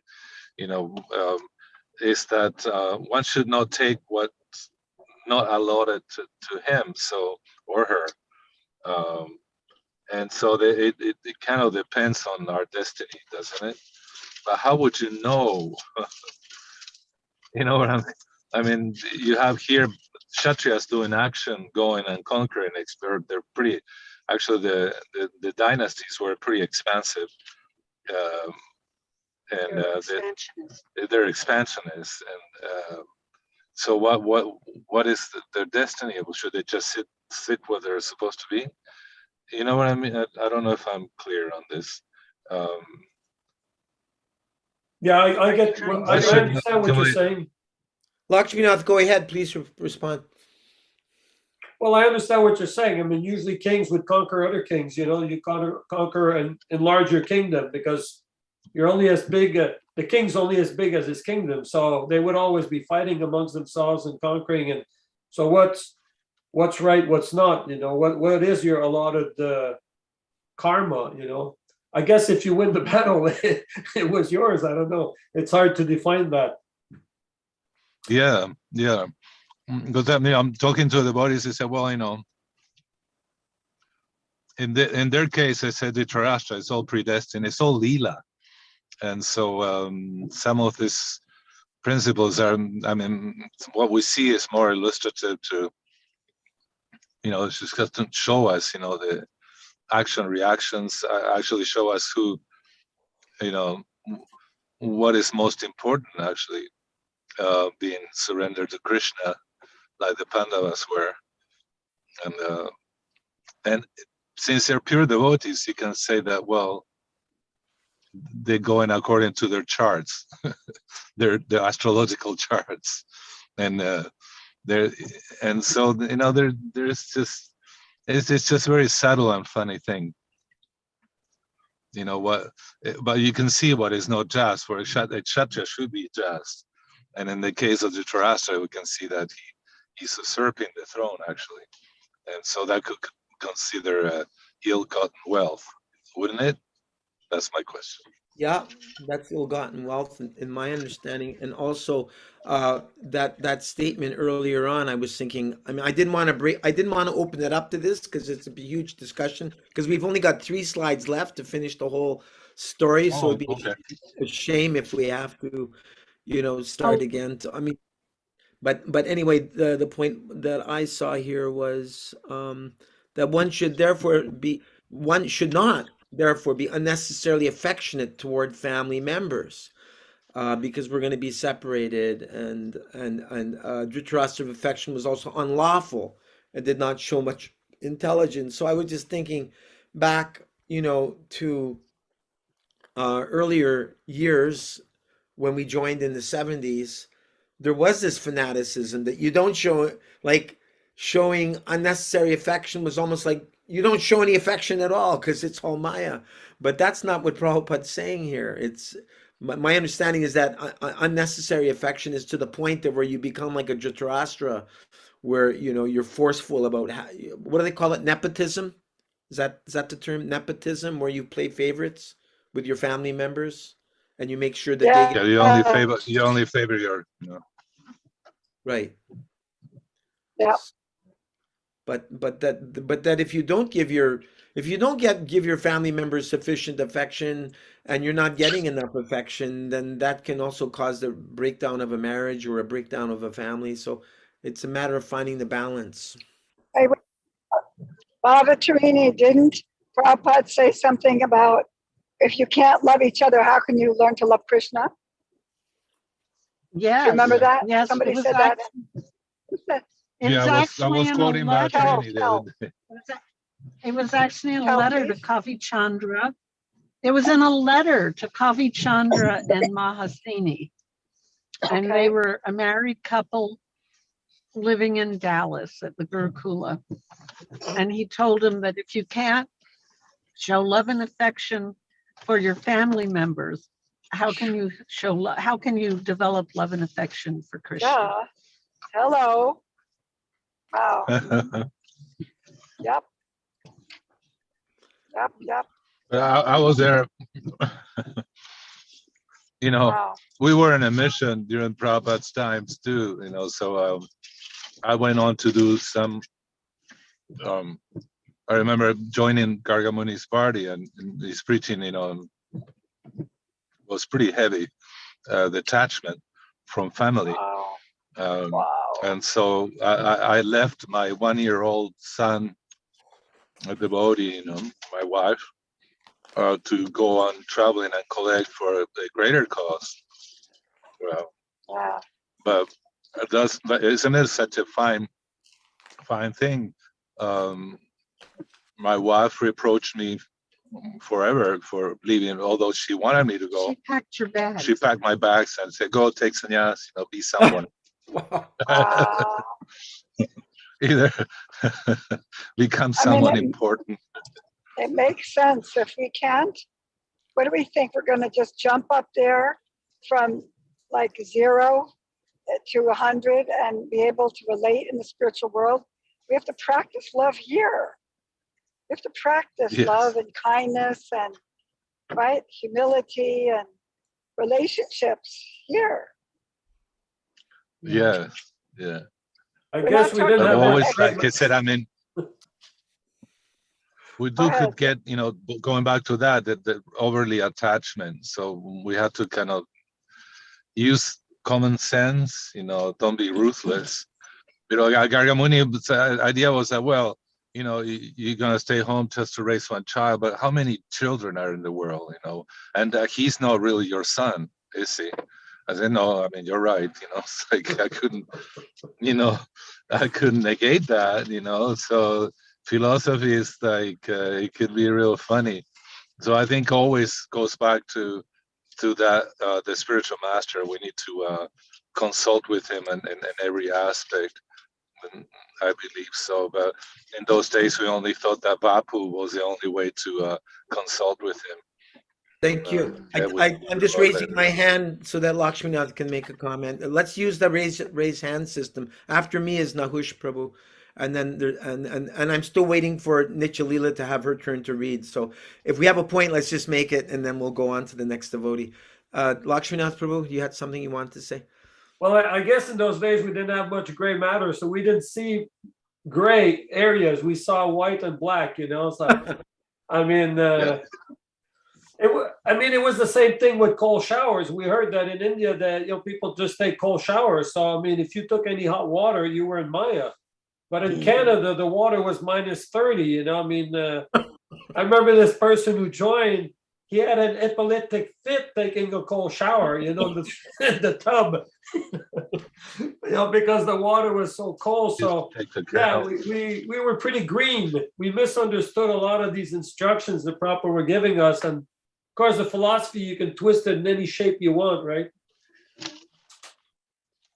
Thank you. Anyway, Okay, we got a whole bunch of hands up here. We haven't heard anything from Vedavati. So, and we'll come to you in a second, Nahush. Vedavati, please. Thank you. I just wanted to just say a couple of little stories. You're talking about family. So when I was traveling north with Hanuman and Bhaktadasi and all their kids and Benoit, it was Benoit and Cindy. So, but anyway, when we did travel up from LA, Hanuman let us stop in Portland and come and visit my family. So we all jumped out of the van and went to visit my mom and brothers and sisters and all that. And then, so that was nice. But then when we got all the way to Montreal, Benoit was from Montreal. And before he left his mother, we went to visit her. And she gave him a kiss on the mouth, and Hanuman goes, "Ah, and bec in le bouche." So the kiss in the mouth. So, couple stories. Thank you. But Nahush, are you able to have any light where you are? Because you're just always in the deep darkness there. I'm not sure where you are, if you're in a car or. I'm in my car. Yeah. I just quickly wanted to say, philosophically speaking, we're in the Kali Yuga, so there's always going to be a lot of problems, but just like a diamond gets shined with a lot of pressure, as long as we stick to Krishna consciousness with, all the principles, humility, tolerance, and keep chanting and keep reading together, I think we'll be able to, it's a greater chance we can go back home, back to Godhead, more so maybe than the other yugas.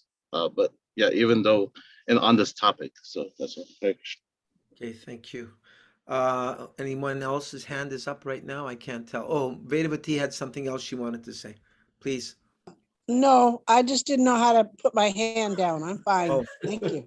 Okay. You can see now, right? You go to the reactions there and Lower you hand. you click. Yeah. Okay. Good. So we've been waiting all night for you to read, Nichilila. Are you ready? Or did you leave? I hope she didn't leave. Is she still there? I can't tell.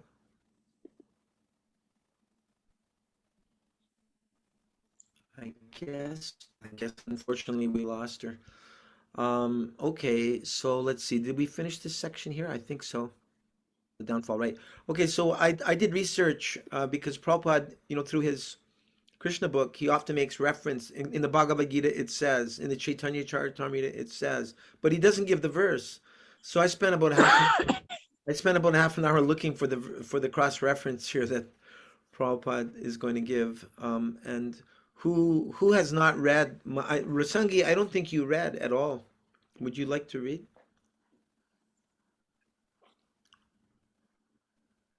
Rasangi, are you driving still? Oh, she's out. Okay, Shikarani, would you like to read? This is a long section, so we can split it up. Shikarani can't read. Okay, who wants to read next? Baba Trini, you haven't read for a while. Did you want to read? Sure. I can't hear anybody. Akrura, Oh, Akrura, can you hear me? Yeah. yes. Hello? Okay. Yes. Akrura continued. My dear Dhritarastra, I beg to advise you not to be blind about the fact of this material existence.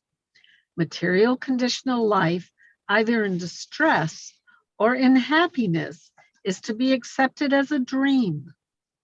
One should try to bring his mind and senses under control and live very peacefully for spiritual advancement in Krishna consciousness. In the Chaitanya Charitamrita, it is said that except for persons who are in Krishna consciousness, everyone is always in a disturbed condition of mind and is full of anxiety. Even those who are trying for liberation or merging into the Brahman effulgence, or the yogis who are trying to achieve perfection in mystic power, cannot have peace of mind. Pure devotees of Krishna have no demands to Krishna. They are simply satisfied with service to him. Oh, no demands to make of Krishna. I'm having to scroll back and forth to read it. They are simply satisfied with service to him. Actual peace and mental tranquility can be attained only in perfect Krishna consciousness. Lakshminath, can you continue, Prabhu? I looked up the verse. Here it is. I think it is anyway. Krishna Bhakta, Nishkarma, Atave Santa, Bhukti Mukti Siddhikami, Sakali Asanta. Because a devotee of Lord Krishna is desireless, he is peaceful. Fruit of workers desire material enjoyment, jnanis desire liberation, and yogis desire material opulence. Therefore, they are all lusty and cannot be peaceful. Purport: the devotees of Lord Krishna have no desire other than serving Krishna. Even so-called liberated persons are full of desires. Fruit of actors desire better living accommodations, and jnanis want to be one with the Supreme. Yogis desire material opulence, yogic perfection, and magic. All of these non-devotees are lusty, kami. Because they desire something, they cannot have peace. The peace formula is given by Krishna in Bhagavad-Gita 5:29. Bhoktaram jagapatapasam sarvaloka maheshwaram suridam sarvabhutanam gyatva shantim richati. One who simply understands that throughout the entire universe, Krishna is the supreme enjoyer and beneficiary of all kinds of sacrifices, penances, and austerities, which should be performed only to attain his devotional service. That Krishna is the supreme being, and thus the proprietor of all the material worlds, and that Krishna is the only friend who can actually do good to all living entities. Suridam Sarvabhutanam. One who understands these three principles about Krishna immediately becomes desireless, niskama, and therefore peaceful. A Krishna Bhakta knows that his friend and protector in all respects is Krishna, who is able to do anything for his devotees. Krishna says, Kuntaya Pratajanani Name Bhaktya Pranashyati. O son of Kunti, declared boldly that my devotees never perish. Since Krishna gives the assurance, the devotee lives in Krishna and has no desire for personal benefit. The background for the devotee is the all-good himself. Why should the devotee aspire for something good for himself? His only business is to please the Supreme by rendering as much service as possible. A Krishna Bhakta has no desire for his own personal benefit. He is completely protected by the Supreme. Avashya Rakshibe Krishna Vishvasa Palana. Bhaktivinoda Thakur says that he is desireless because Krishna, who gives him protection in all circumstances. It is not that he expects any assistance from Krishna. He simply depends on Krishna, just as a child depends on his parents. The child does not know how to expect service from his parents, but he is always protected.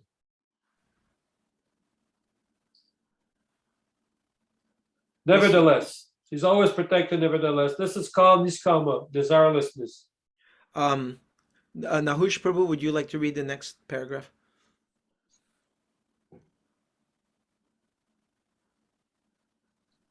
Nahush? Are you available? Oh, Nichilil, you're back. Okay, please read. We were waiting for you. Yeah, thank you very much. Nichilila? Yeah, sure. Okay. Although kamis, jnanis, and yogis fulfill their desires by performing various activities, they are never satisfied. A karmi may work very hard to acquire $1 million, but as soon as he gets $1 million, he desires another million.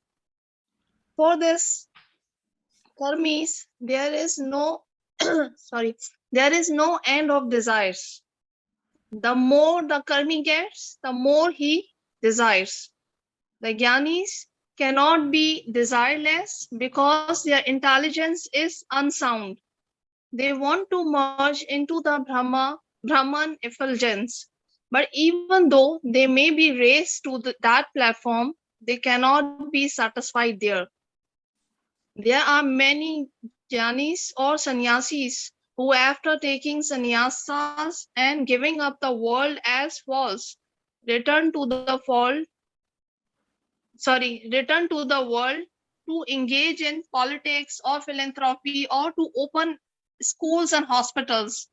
This means that they could not attain the real Brahma Satyam. They have to come down to the material platform to engage in philanthropic activities. Thus, they again cultivate desires. And when these desires are exhausted, they desire something different. Therefore, like jnani cannot be nishkama, desireless, nor can the yogis be desireless. For they desire yogic perfection in order to exhibit some magical feats and gains popularity. People gather around these yogis, and the yogis desire more and more adulation. Because they misuse their mystic power, they fall down again to the material platform. It is not possible for them to become nishkama, desireless. The conclusion is that only the devotees who are simply satisfied in serving the Lord can actually become desireless.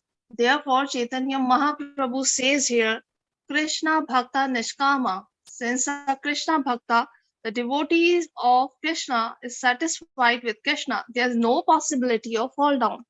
So I just wanted to ask you, Nichilila, this was interesting. Are you able to put your camera on or you're not able to?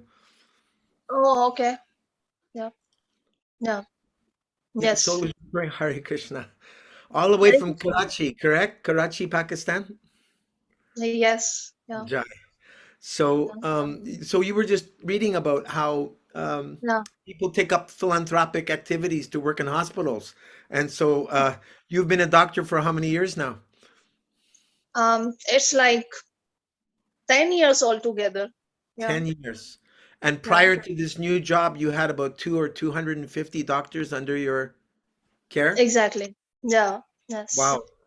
So Yeah. after reading these paragraphs, what do you have any thoughts from your, from your perspective, having worked in this medical profession, which is considered great philanthropic activity? Yeah, exactly. I think the whole notion revolves around your intention or the mission or purpose. If we keep Krishna in center pertaining to every activity we are performing, be it philanthropic, social work, welfare activities, domestic work, anything, if we keep Krishna in center, then we would be liberated from the results or fruits of karmas. Otherwise, it's not possible. Hmm. Yeah. Murari Gupta was a doctor, physical doctor. He was a close associate of Lord Chaitanya, but he was in his profession. He was a doctor. Wonderful. He is incarnation of Lord Hanuman. Am I right? Yes. Yes. Yes. Yes. Not You not an know. ordinary, not your average Ayurvedic Vaidya. I think Lord Chaitanya asked him to take care of Srivasacharya. Because Srivas' only business was to chant. So he has, do you remember the story of the 3 claps? What was that story? Srivas is, that he chanted all the time. There were holes in the ceiling, and rain was coming in, and I think Lord Chaitanya asked, how do you do it? Correct me if I don't. I'm. And he said, well, if we live by the mercy of Krishna. If he comes, we just take it. If not, it was he did 3 claps with his hands. Third day, first day, okay, we fast. Second day, we fast. Third day, I'm ready to go into the Ganga. And Didn't his son leave his body in the middle of the kirtan also? Yeah. yes, yes. And he didn't want And to he disturb Lord for- Chaitanya. He didn't stop the kirtan or anything. But finally, Lord Chaitanya woke No, up his son, and there was some preaching going on and so forth. Of course, these are pretty exalted personalities. very, very exalted. But even that, well, that was the other occasion was a big pastime too. I'm very interested. I mean, I don't know, I guess interesting, but yeah, actually, it's very illustrative. Stay on the one you're talking about. But I was talking about how maintaining, and how. So Lord Chaitanya turned, I think it's Murari Gupta, and said, "Oh, you had to take care of his finances." And then I thought, well, then I'm thinking, oh yes, that Lord Chaitanya is Krishna, so he takes care in the 6 items of surrender. That's one that Krishna is the maintainer, and how he does it is he's got his agent to take care of Srivasacharya. I wanted to ask Piper, Piper, were you a yoga teacher formerly? I know you're a member of the Yogananda self-realization fellowship, I think they're called, right? I used to read their little blue books before I came to Prabhupada. So what we were just reading about it was describing I'm how, sorry, my battery died for a second, so I had to wait for that's why I disappeared for a moment. oh, that's okay.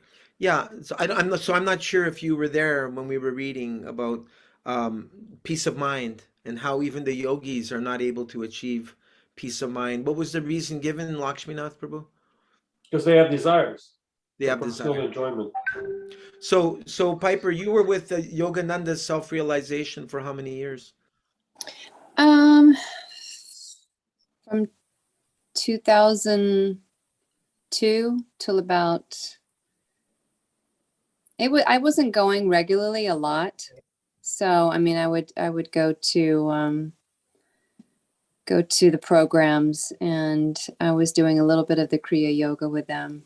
Mm-hmm. But I kind of went in. I'd go for a while, and then I would kind of stop, and then I'd go for a while, and then kind of stop. But yeah, maybe, I don't know, maybe 10 years. Okay, so around 2014, I think you got introduced to Srila Prabhupada. Yeah, through my husband. Right. And so you could perceive either through Prabhupada's books or maybe your own chanting, could you see a distinction between what you were, I mean, obviously, it's kind of a, what do they call it? A certain kind of question where the answers, it's already known. But I'm just saying, since you're coming from the yoga community, and Krishna consciousness is also a yoga community, did you see did you see a distinction between the desirelessness that Srila Prabhupada was teaching as compared to what the Kriya Yoga was teaching? Well, as far as like Paramahansa Yogananda's like the books and some of his poet, it was more poetic, you know. I don't know if you've ever read his Bhagavad Gita or his interpretation of the Bhagavad Gita, but it's completely different. Like I said, it's more poetic, and it's a little harder to understand because it's more philosophical. It's more impersonal. More impersonal. Yeah. Not necessarily more philosophical, but more impersonal. Yeah. I mean, when I started going over to the restaurant at Govinda's with some friends, and I started picking up some of Srila Prabhupada's books, it was just more, it was more specific, you know. I mean, there was more detail, there was more information. Huh? Excuse me? Tangible. Yes, absolutely. Yeah, it just made more sense to me. It wasn't so hard to understand the philosophy, to try to digest, you know, what Paramahansa was trying to say sometimes. I mean, I think a lot of his works were very beautiful, but Prabhupada just kind of got to the point, you know? Yeah. Because Yogananda's Bhagavad Gita does it conclude that the goal is to surrender to Krishna? I'm not sure if that conclusion is I there. think he focuses more on the meditation, more on the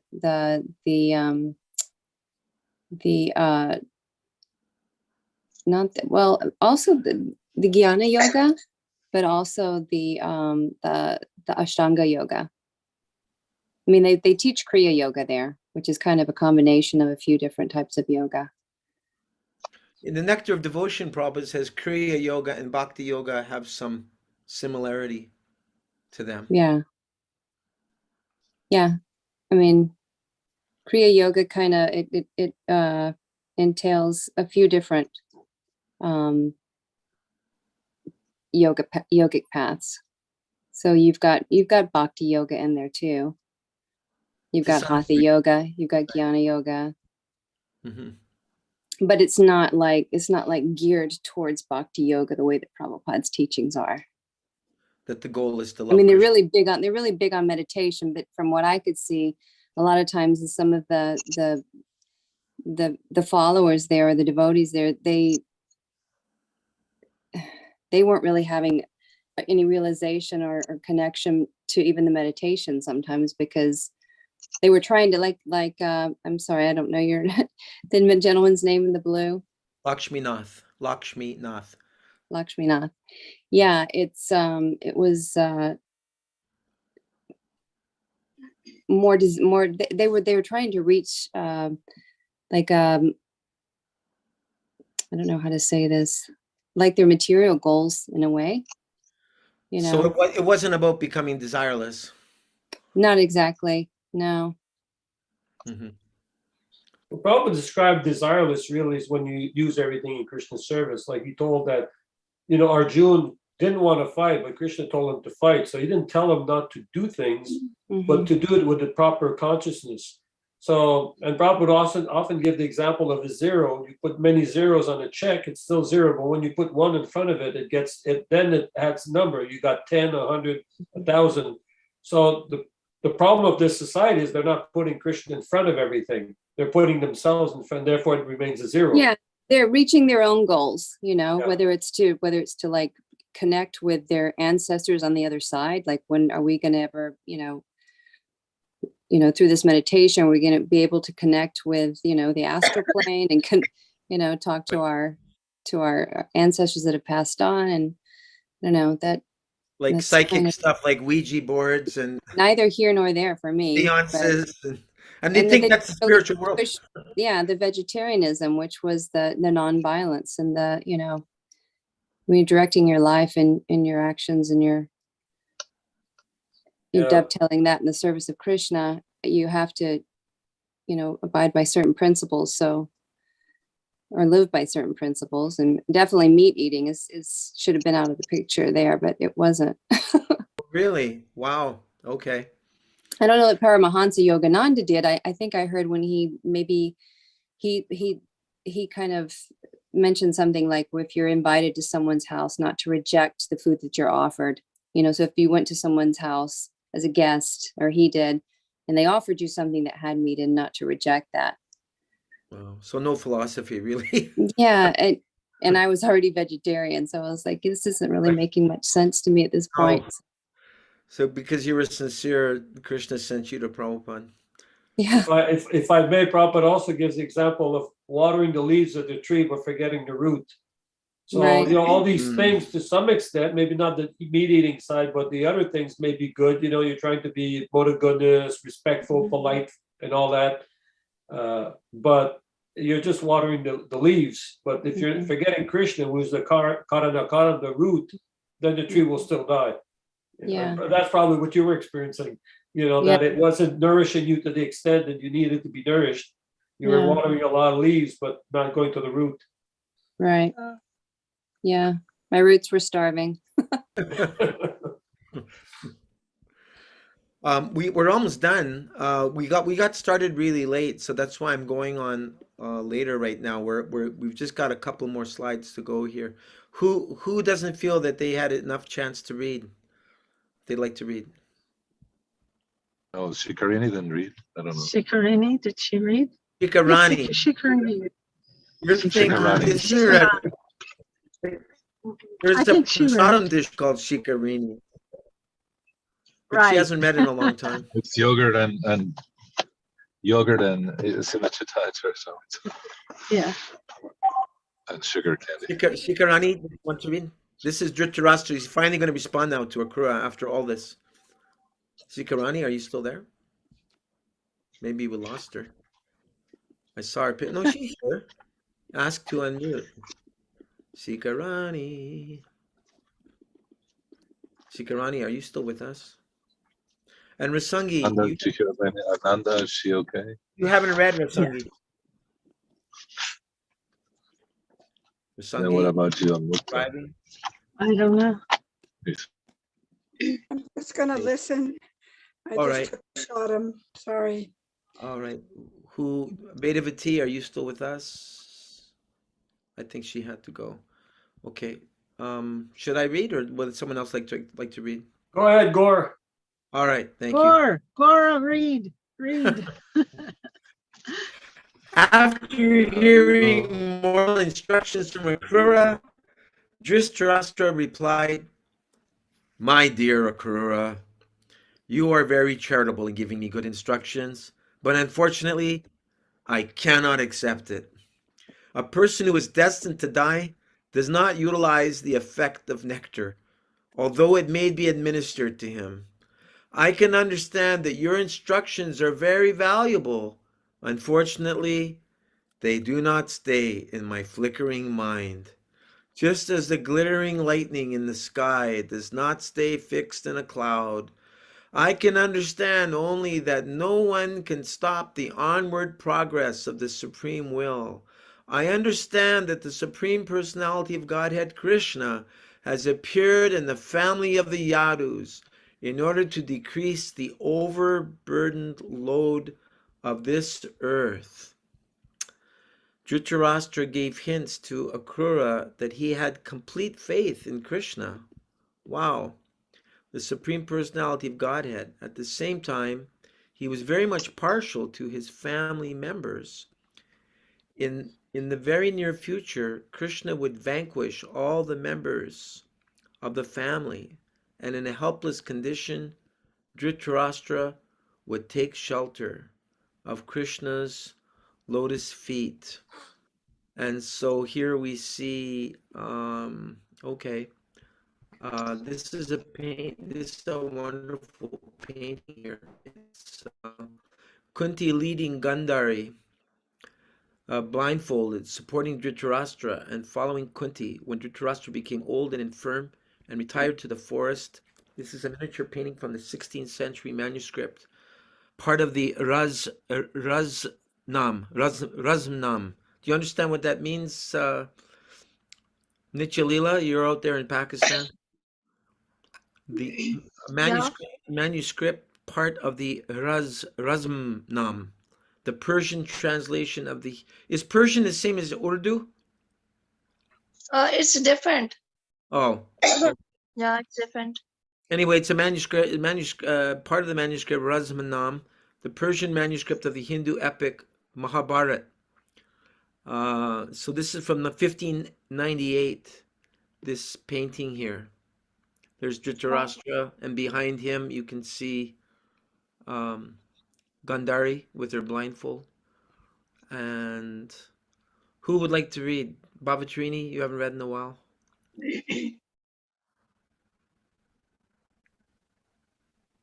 May I? Okay. Sure. Yeah, no, please go on. Who's going? Go ahead and read. Who said may I? Please read. Okay. In Leela, we order want to hear show you. his You sound authentic. Oh, sorry, go ahead. okay. In order to show his special favor to a devotee, Krishna usually takes away objective of his material affection. He thus forces the devotee to be material helpless, with no alternative than to accept the lotus feet of Krishna. This actually happens to Dhritarashtra after the end of the battle of Kurukshetra. Dhritarashtra could realize two opposing factors acting before him. He could understand that Krishna was there to remove all. Draupadi, Gandhari, Draupadi, Kunti. Oh, my Excuse me, someone's talking. I'm sorry, things got a little confused. Please continue, Nichilo.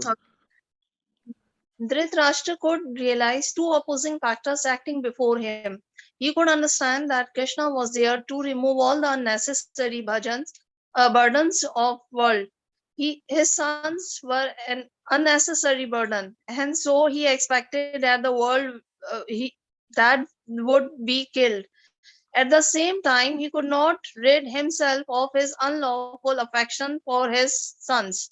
Understanding these two contradictory factors, he began to offer his respectful obeisances to the Supreme Personality of Godhead. The contradictory ways of material existence are very difficult to understand. Only by taken and as an inconceivable execution of the plan of the Supreme, who by his inconceivable energy creates the material world, enters into it and sets into action the three modes of nature. When everything is created, he enters into each and every living entity and into the smallest atom. No one can understand the incalculable plans of the Supreme Lord. Thank you. That's it. So who would like to finish the evening here? Who wants to read? Do you want to read? Do you want to read? I don't know. It's Yeah. really- Say. Okay. If anybody else, I'll read. Go ahead. Go for it.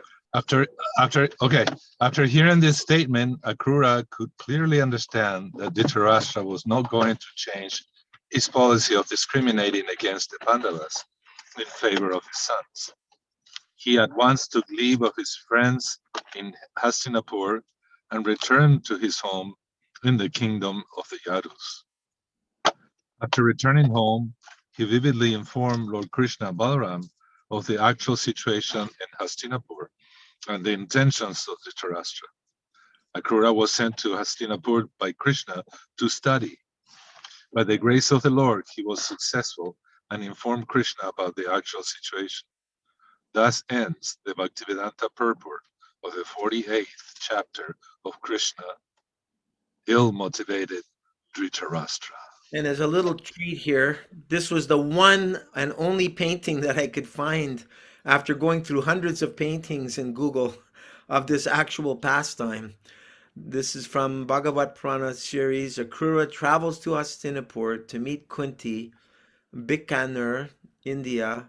Is Bikaner a place? Do you know, Nichilila? Does anyone know? Or is that a person? I'm not sure. Anyway, Bikaner, India. It is between 1690 and 1710. And it says that this depicts Akrura visiting Hastinapur at Krishna's behest to meet Kunti and inquire about the state of affairs at the Kuru court. On the left, Krishna seated with Balaram and Uddhava give instructions to Akrura in a white marble walled palace. I know the figures are very small. You won't imagine how much this painting sells for. It's going to blow your mind. A chariot waiting outside. Distance and time are mapped using the river as a diagonal device cutting across the center of the painting. So, okay, so this must be the river here, right? Yeah. Yeah.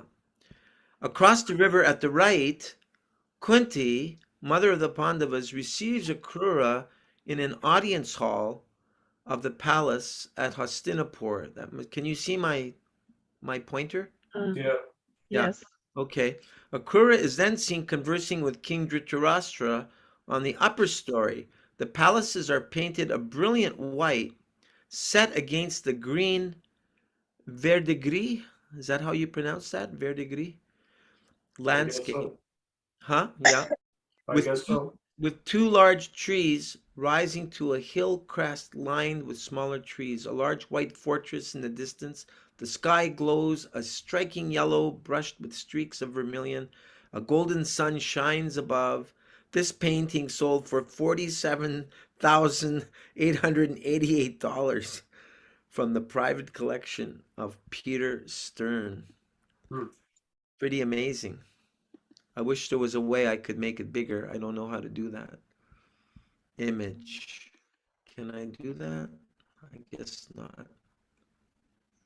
But anyway, what stands out for anybody from that wonderful reading? What was the nugget? Dhritarashtra's a real What was the little mean guy. Couldn't learn his real what? lessons. A mean Dhritarashtra's guy. a real nasty, mean guy. Wow. Just kidding here.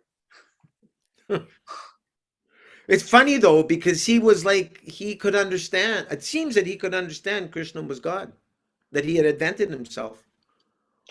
Yeah, it's like these doctors who know anything about the whole body structure, but they still smoke and drink. So, Maya Yaparita Jnana, knowledge is stolen by illusion.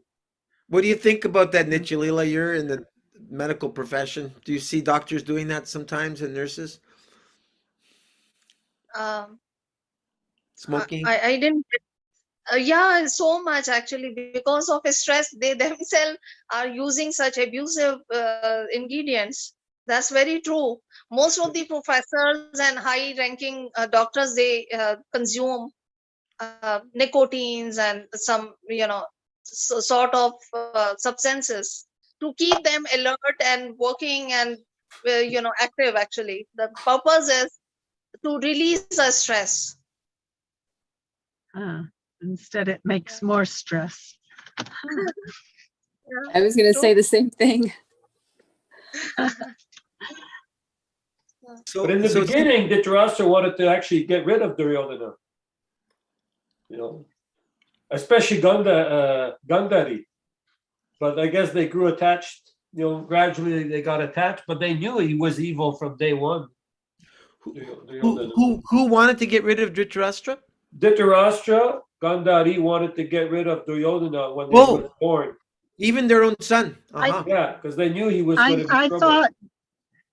thought they were told to get rid of him and they refused. Maybe something, it's not. I remember something And like she that. got I so don't know envious of, exactly. she hit her womb. Yeah. Time Yeah, to well, read that the was part again. because Yudhisthira was born before the Gandhari and Kunti were both pregnant, and there was who was going to be born first would be the heir to the king. So Gandhari was anxious, and finally Kunti gave birth to Yudhisthira. So she was so frustrated, so she punched her stomach, and then 100 children were born. Or she had, lump of she had, flesh. she had A a lump blessing. of A flesh. lump of flesh. Yeah, a lump of flesh, Lump and then of we flesh divided The is it flesh. rishis who were the scientists of the day, this is cloning, if you want to put it out, but it is really actually this. They talk about the rishis got the lump of flesh divided into 100 parts, and the 100 brothers of They were put in clay Dhritarastra pots. and clay pots. Yeah. But this. Yeah, these are science that we Oh, you're saying these are early cloning experiments. Test Yes. tube babies. were more than experiments. It looked like they knew what they were doing. Yeah, they were the first Instead of- test Like they tube do babies now. they were trying to do. Right. Instead of test tube babies, they were clay pot babies. Yes. Yes. But actually, there were all these inauspicious signs, and they were told they should get rid of him. That child was very They- inauspicious. but they were already too attached. Of course, that could be just one version of Mahabharat. We should probably check and see what Ganguly says. That was Yeah, Srila actually, I Prabhupada's bought friend. from Brahmananda and Gargamuni. They were in Los Angeles in the 80s, and I bought the whole complete Mahabharata that Prabhupada recommended. And later on, I found out that actually Ganguly, the name of the author, They were translator, childhood they were schoolmate friends. they were schoolmate friends. And there is a fantastic, the son of Ganguly actually tells his story of the last few days of his father's life. Is fantastic. And one of the morning walks, Prabhupada decided to take a different route. Devotees follow him, and they ended up at this house, which was Mr. Ganguly's house. And you had to find this, Gaura. It's in YouTube. It's an interview by Siddhanta, I believe, and it's really. But that's the Hold on. Mahabharata that Excuse me. Prabhupada Hold wanted us on. to- 1 second, please. Siddhanta and who else is he interviewing? He's no, I bought the Mahabharata from Gargamuni, who said this is the Mahabharata that Prabhupada wants us to read. Right. It's the most authoritative, most comprehensive Yes. work. Yes, I know that. Yeah. And so later on, I found out that Ganguly, Mr. Ganguly, was Sriman Ganguly, was friends of classmates. They were schoolmates with Srila Prabhupada and they were good friends. Prabhupada would go to his house before school and they would play, was it chess? Chess. They were And before and after. If Ganguly won, he got to have Srila Prabhupada's lunch. Anyway, when he was like, I think it's in one of Siddhanta's interviews. Yeah, I don't remember who's I'll ask him. telling it. I'll ask him. It's his son. Yeah. His son. No, maybe Ganguly's it's, son. Ganguly's son is speaking? I'll Yeah. ask Oh, him. I see. Okay. What I- Anyway, the Prabhupada goes to see him right before he dies and tells him, I want you to come preach with me. And everyone thought he meant come traveling, but he was, He joined me. come join me, but he was ready to leave his body.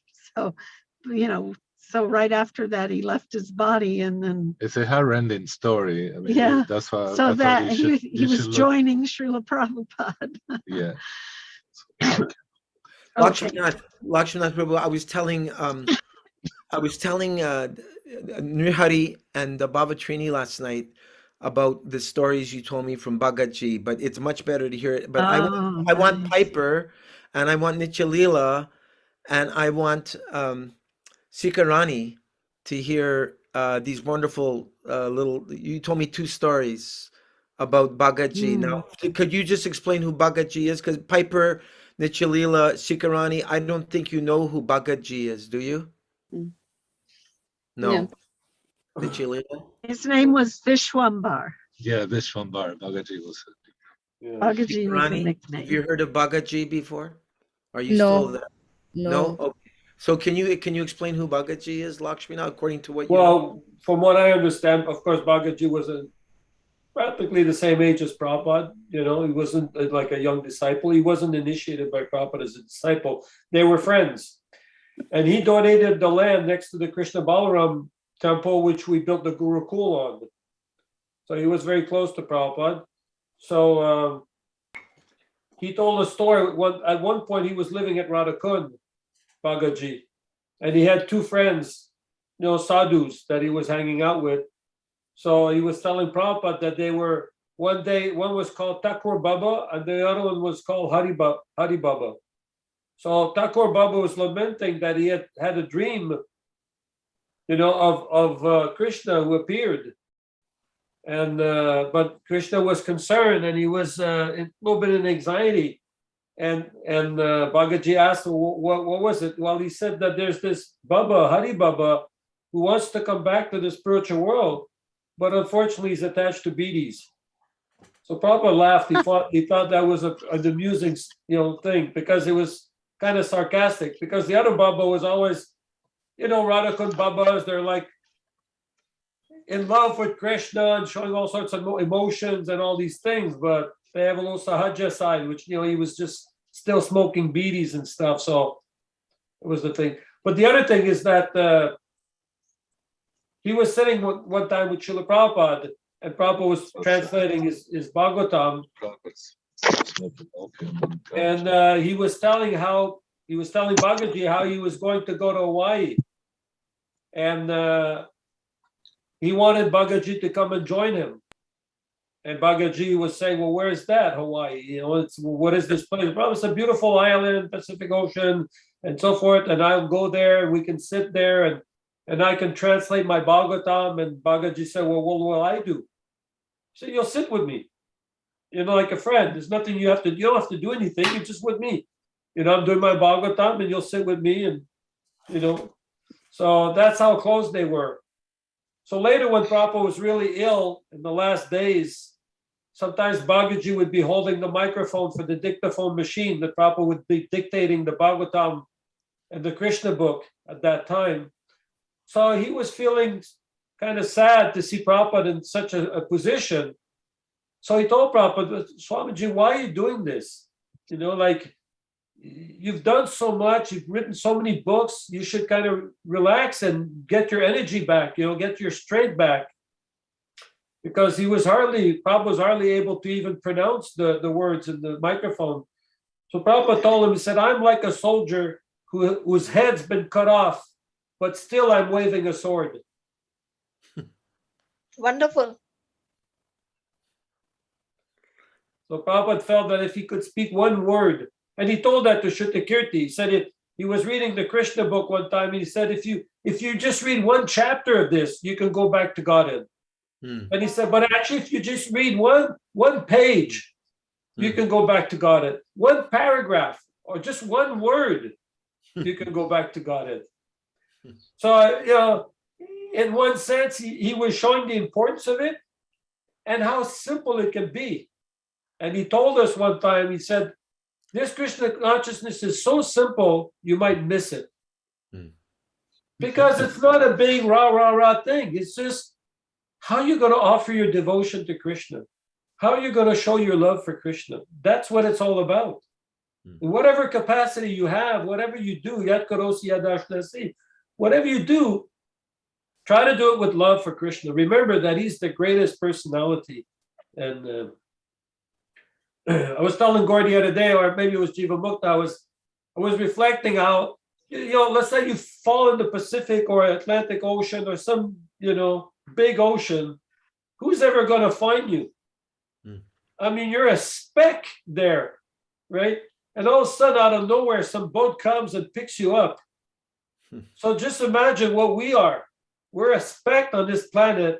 This planet is a speck on the universe, and this universe is a mustard seed in the barrel of the cosmic manifestation. And somehow Krishna's come and picked us up. So how grateful are we? So how fortunate are we? You know. So when we bow down to Krishna, we thank Krishna. Krishna, you're giving me this rare opportunity to bow down to you. I'm so fortunate, just that ability, just the grace, just my showing my gratitude. Why should I bow down to you? You know, I mean, you deserve at least this of me. That's the minimum I can offer you, is at least to bow down to you for saving me. So that way, a devotee is always in ecstasy. Just he's desireless because all his desires have been fulfilled. Anyway. Thank you. I know that Nrihari and Bhavatarini, they also have some Bhagaji story. Oh, great. Bhavatarini? Yes. You want to tell her when we went to see him together? Or? Now, where and when did you meet him? When and at the Krishna Balaram Mandir or where? 1977 at Krishna Balaram Mandir. I was living there, and Srila Prabhupada asked Bhagaji to take care of me, make sure I was always taken care of. Wow. And you have some of your children with you? Did you have children with you? I had all my children with me. My son was in the Gurukula. Right there. And I had 3 daughters. Well, I had all but 1 child with me. Your son is Vrindavan? Yes, he's a Prabhupada disciple. Yeah. He was he was one of the first 3.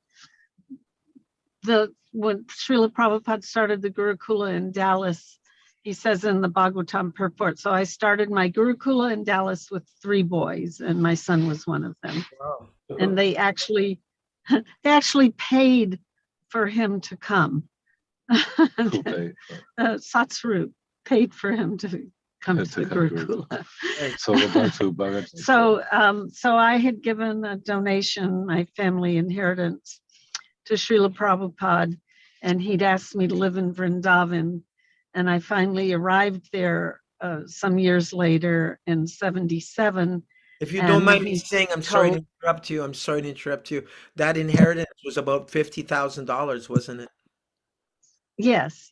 And that was 1970 what? 73? 74. Yeah, how much would $50,000 be today? Probably 500.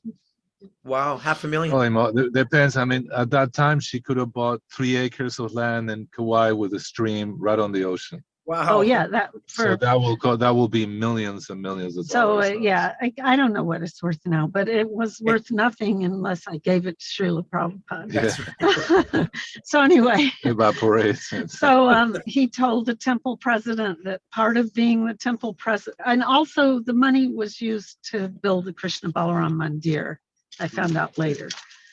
Prabhupada says that in the letter to you, think. No, he said that to someone who asked. But so he just told me to give it to the Mayapur Vrindavan Trust Fund. There was no temple or anything yet. And so he wanted me to live there and have my own room and have prasadam, and my children's Gurukula should be taken care of, and I should have his books. And so he asked Bhagaji to make sure I was taken care of. So Bhagaji bought 2 cows for me.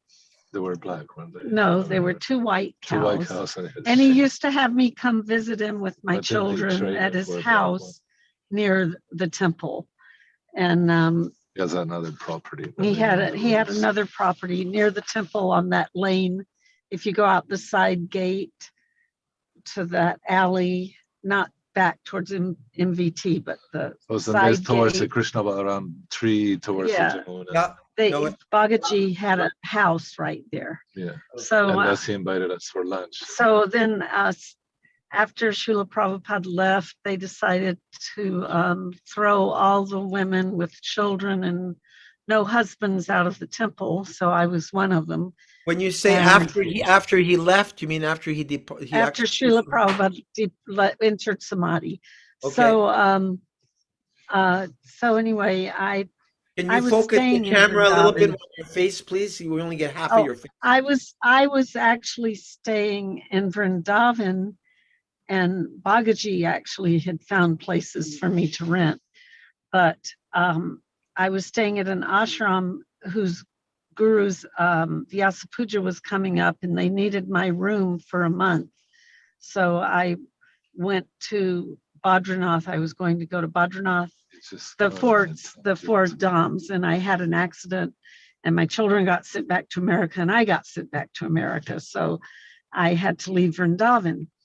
But some years later, I married Nuri Hari, and we came back in 1986 to Vrindavan, and we went with Govinda Dasi to see Bhagaji, and he was so upset that I had gotten married because I used to wear white, and I was supposedly renounced. So we come in with Govinda Dasi, and Bhagaji is giving him what we call stink eye in Hawaii, like the evil eye.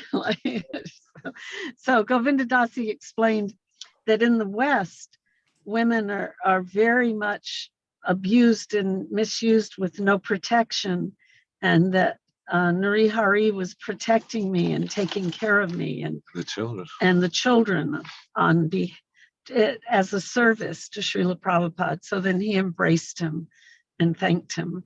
Nice. For those two cows he traded. Oh yeah, the first two cows he got me were white, and then because Yashoda Mai said that the black cows gave the best milk, so she had a special cow that was black. So when she was churning the butter for Krishna, the whole the Damodar thing, she was churning the milk of one of those black cows. So he decided to trade him in and get me a black cow. To trade. So I don't know what trade him in meant, but he got me a black cow for the two white cows. Different model. When did he leave his body, Bhagaji? What year? Do you know? It was it? I don't know. It was 89 or something. We don't remember like what year, but he'd been living in Vrindavan for 20 years because he wanted to leave his body there, and his brother died, and he went home, I think, to Lucknow. He went home to Lucknow, and at the Lucknow airport, he had a heart attack and died. Oh wow. Left his body. I think it was in the late 80s or maybe early 90s. Yeah, but of course, he was protected because. Oh no! In '89, we went to see him with my. Oh no, he was alive in '89 because Nuri Hari went to visit him with his father and his sister. We went to the house. Yeah. Perhaps that was Sunita was there, and her husband Toshan Krishna. Yeah, Sunita and Toshan Krishna and their two boys were living at Bhagaji's house.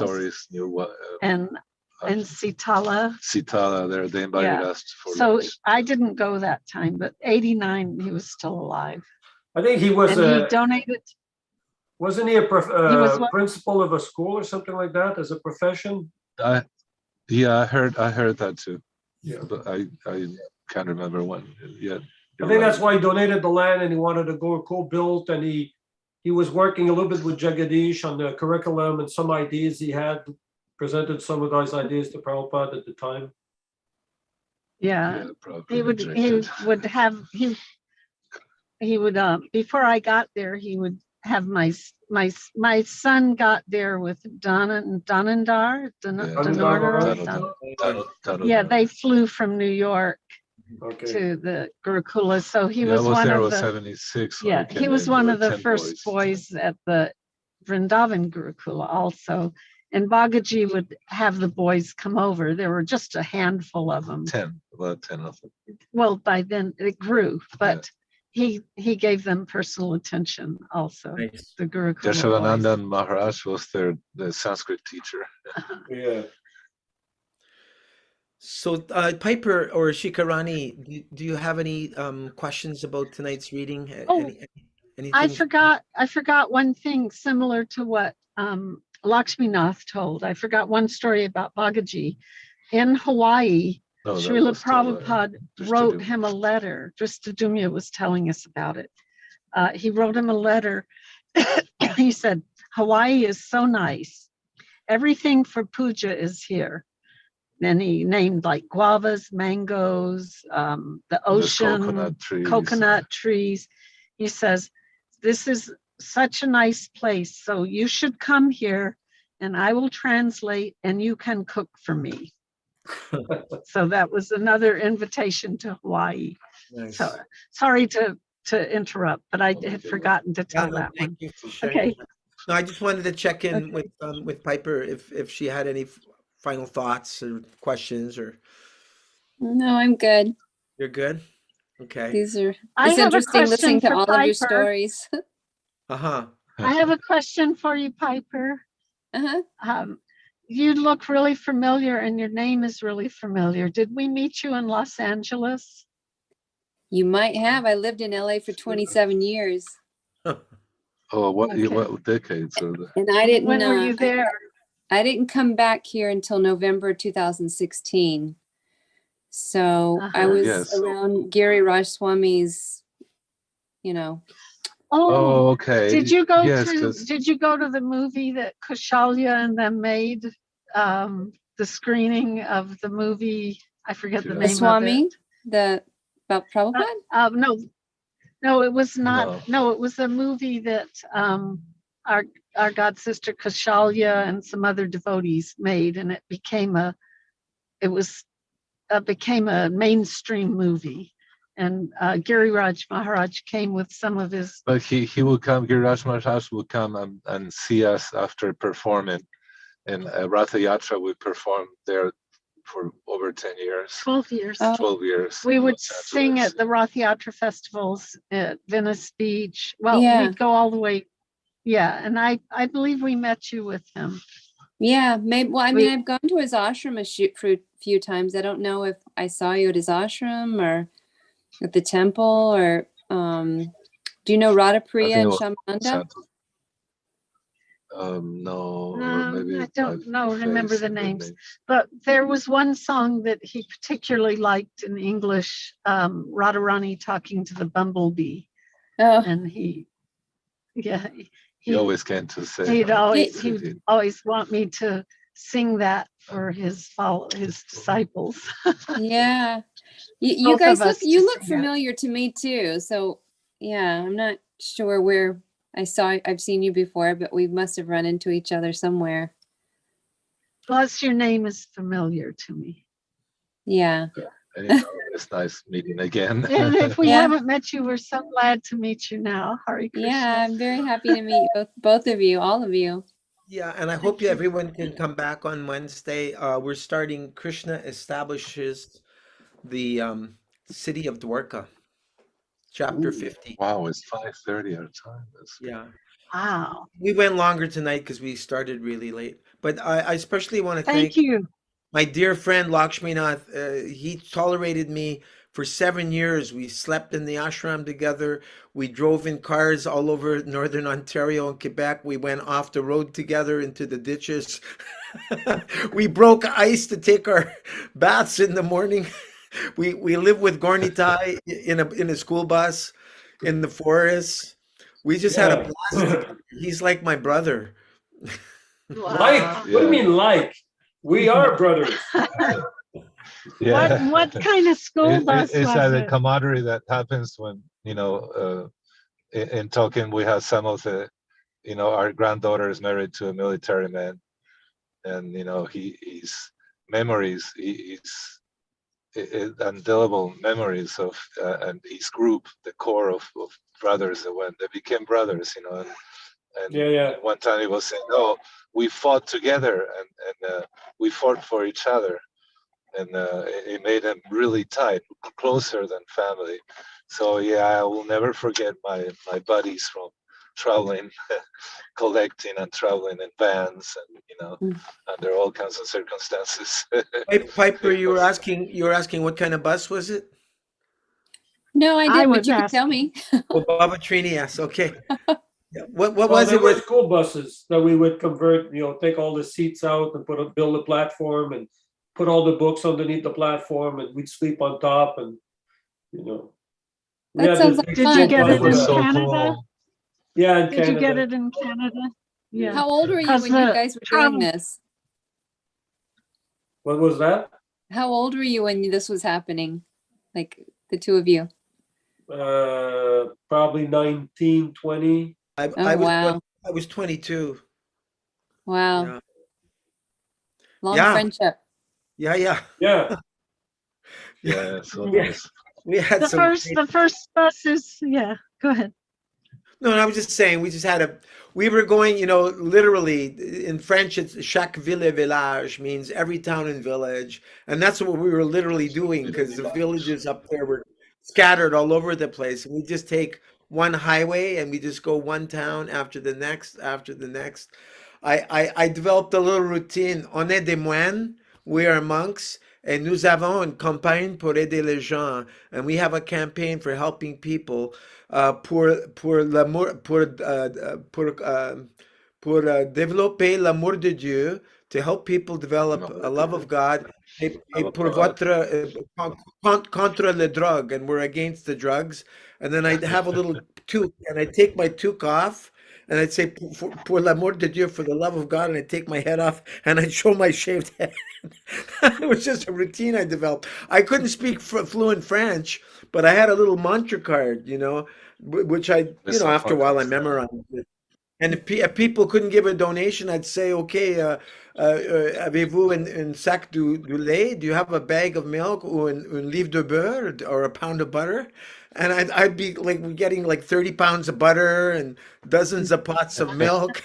We'd be cooking sweet rice on the bus. And when we got to Sudbury, where we met Shama Sundar, the astrologer there. We stayed in a campground, and all these little kids, we got them picking blueberries for us, and we made this gigantic blueberry sweet rice. What else, Lakshminath?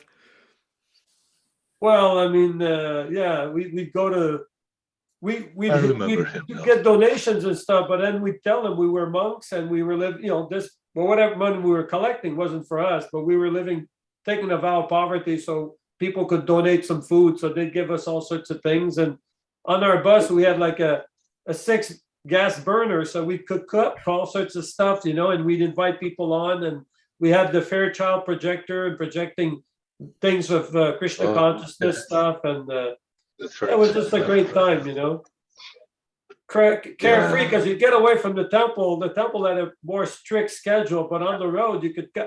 We were serious, but you could do your own schedule. I didn't want to go back to the temple because it was too much fun on the road. I loved it on the. Oh, we got to go back to the temple. I loved it out there camping. We were camping all the time. It was. Yeah. Carefree life. And we had Gorni Tai with us. Big, like, how many feet tall were they? Are they like? Wow. Yeah, Oh, yeah. 3 feet or something. Yeah. And Wow. I remember crossing the Huge. border with those deities. We went to New Vrindavan, and the border security were knocking on the deity, make sure they were whole. There wasn't any drugs or anything being hidden in the deities. That's Yeah, funny. it was crazy. I remember one time in our Ottawa temple, Lakshminath, I thought he was a construction guy before he joined, but actually Krishna gave him the intelligence, and he renovated our whole temple in Ottawa. It's an old building, like 100 years old, and he fixed it up. Anyway, we had this room divider that split up. I was with you. So who's the brother? Sorry, I didn't want to interrupt you. No, So- no. We had a room divider between the restaurant and the temple room to create like 2 rooms. And we had the washroom for the restaurant, Govinda's restaurant clientele in the basement. So these 2 little ladies were going by, and the crack of the door was open to the temple room, and they were looking in, and I saw they were like peering in, and they were seeing Srila Prabhupada on the Vyasasan. I said, "Oh, that's our spiritual master, Srila Prabhupada. He passed away in 1977." And then the lady looked at me. She said, "You mean he's been sitting there that long?" Because he looked so realistic. They thought that Prabhupada. When I brought that deity from Detroit, because Adidev was the one making these deities. So we had Prabhupada in the back seat, and I was driving in the front with Jayari. So we crossed the US border back into Canada. And the custom officer said, "Okay, what are your names and all that, and your papers? And what about the gentleman in the back?" So we tried to explain that it was a Murti. The guy couldn't believe it. He called everyone. All the guards came out of their office and Have Darshan. Darshan. Prabhupada. They couldn't believe it. Yeah, he looked so live-like, that they couldn't believe that it was a Murti, I have a little story like that, very similar to Rath Yatra and Rath Yatra San Francisco in the 90s or No, something, it's 2000. or 2000. And Jagannath Swami said, "Can you drive Prabhupada's Murti to?" Of course, no problem. So I go in, we're like VIP coming in, but there was a security guard, black man, older, and he knocks on my window and said, "Who's the brother?" We had him in the driving- passenger seat. We're driving, and Prabhupada's got the seatbelt. We had the Murti of Srila Prabhupada right next to me in the front seat. And he had And- the seat belt on. A seatbelt on, and The brother. but who's the brother? Yes, Srila Prabhupada's there. He's present in his deity form. Yeah. There's now a devotee in Vrindavan. He's making 1 foot tall deities of Bhaktisiddhanta Saraswati Thakur and of Srila Prabhupada. And I forget how. Nice. Yeah. He said they're 1 foot tall, 12 inches. Wow. Well, Prabhus, I'm going to all let you go. Thank you very much. You. It's nice seeing you and talking and associating. But it's Thank 10:30 you. here. I got to go to bed. Me too. See you Wednesday if you can make it. You can make it, Well- Lakshnath, Wednesday, please. Okay. Consider. Do our best. I do remember Let me you. Do the rest. We remember you. Nice to see you again, Prabhu. It's Yes, been many, nice to many see years. you again. Yes. And Yeah. Maybe we'll see each I other in do person remember. one day. Yes. That's the best. Prabhupada's willing. Yes. So please Hari accept- We Paul. are very We all get together. go ahead. we are thankful. Thank you so much, Lakshminath Prabhu and all the senior devotees. You nourish my soul a lot, actually. I'm highly thankful. Oh, Well, you're a This is- brave soul living in Pakistan. Yeah. yeah. Prabhupada said he'll take the You're dust our- from your feet for anyone who preaches in Yes, the. you're our. Yeah. Yeah. You're a heroine. Yeah, we all worship you. You're a saint. But as Prabhupada said, Jai Ho. go in like a needle and come out like a plow. So be careful in your preaching. I'm Don't sure overdo Nitya, it. I'm sure Nitya Leela would like to invite you to come to Pakistan to preach Lakshminath. Yeah. Yes. We'll- Yes, we'll- once we'll COVID see. over, it is in our plan actually. Once COVID gets over, Yeah. Yeah. Yeah, that's for I'll carry your suitcase for you. Okay. Okay. Thank you. Jai Ho. Yeah, Please accept animal- my obeisances to everyone. Vanchakalpa. Sitaram Pavanebhyo, Vaishnavebhyo, Namo Namaha. Srila Prabhupada ki jai. Jai. Nitai Prabhupada ki. Hari Hari Bol.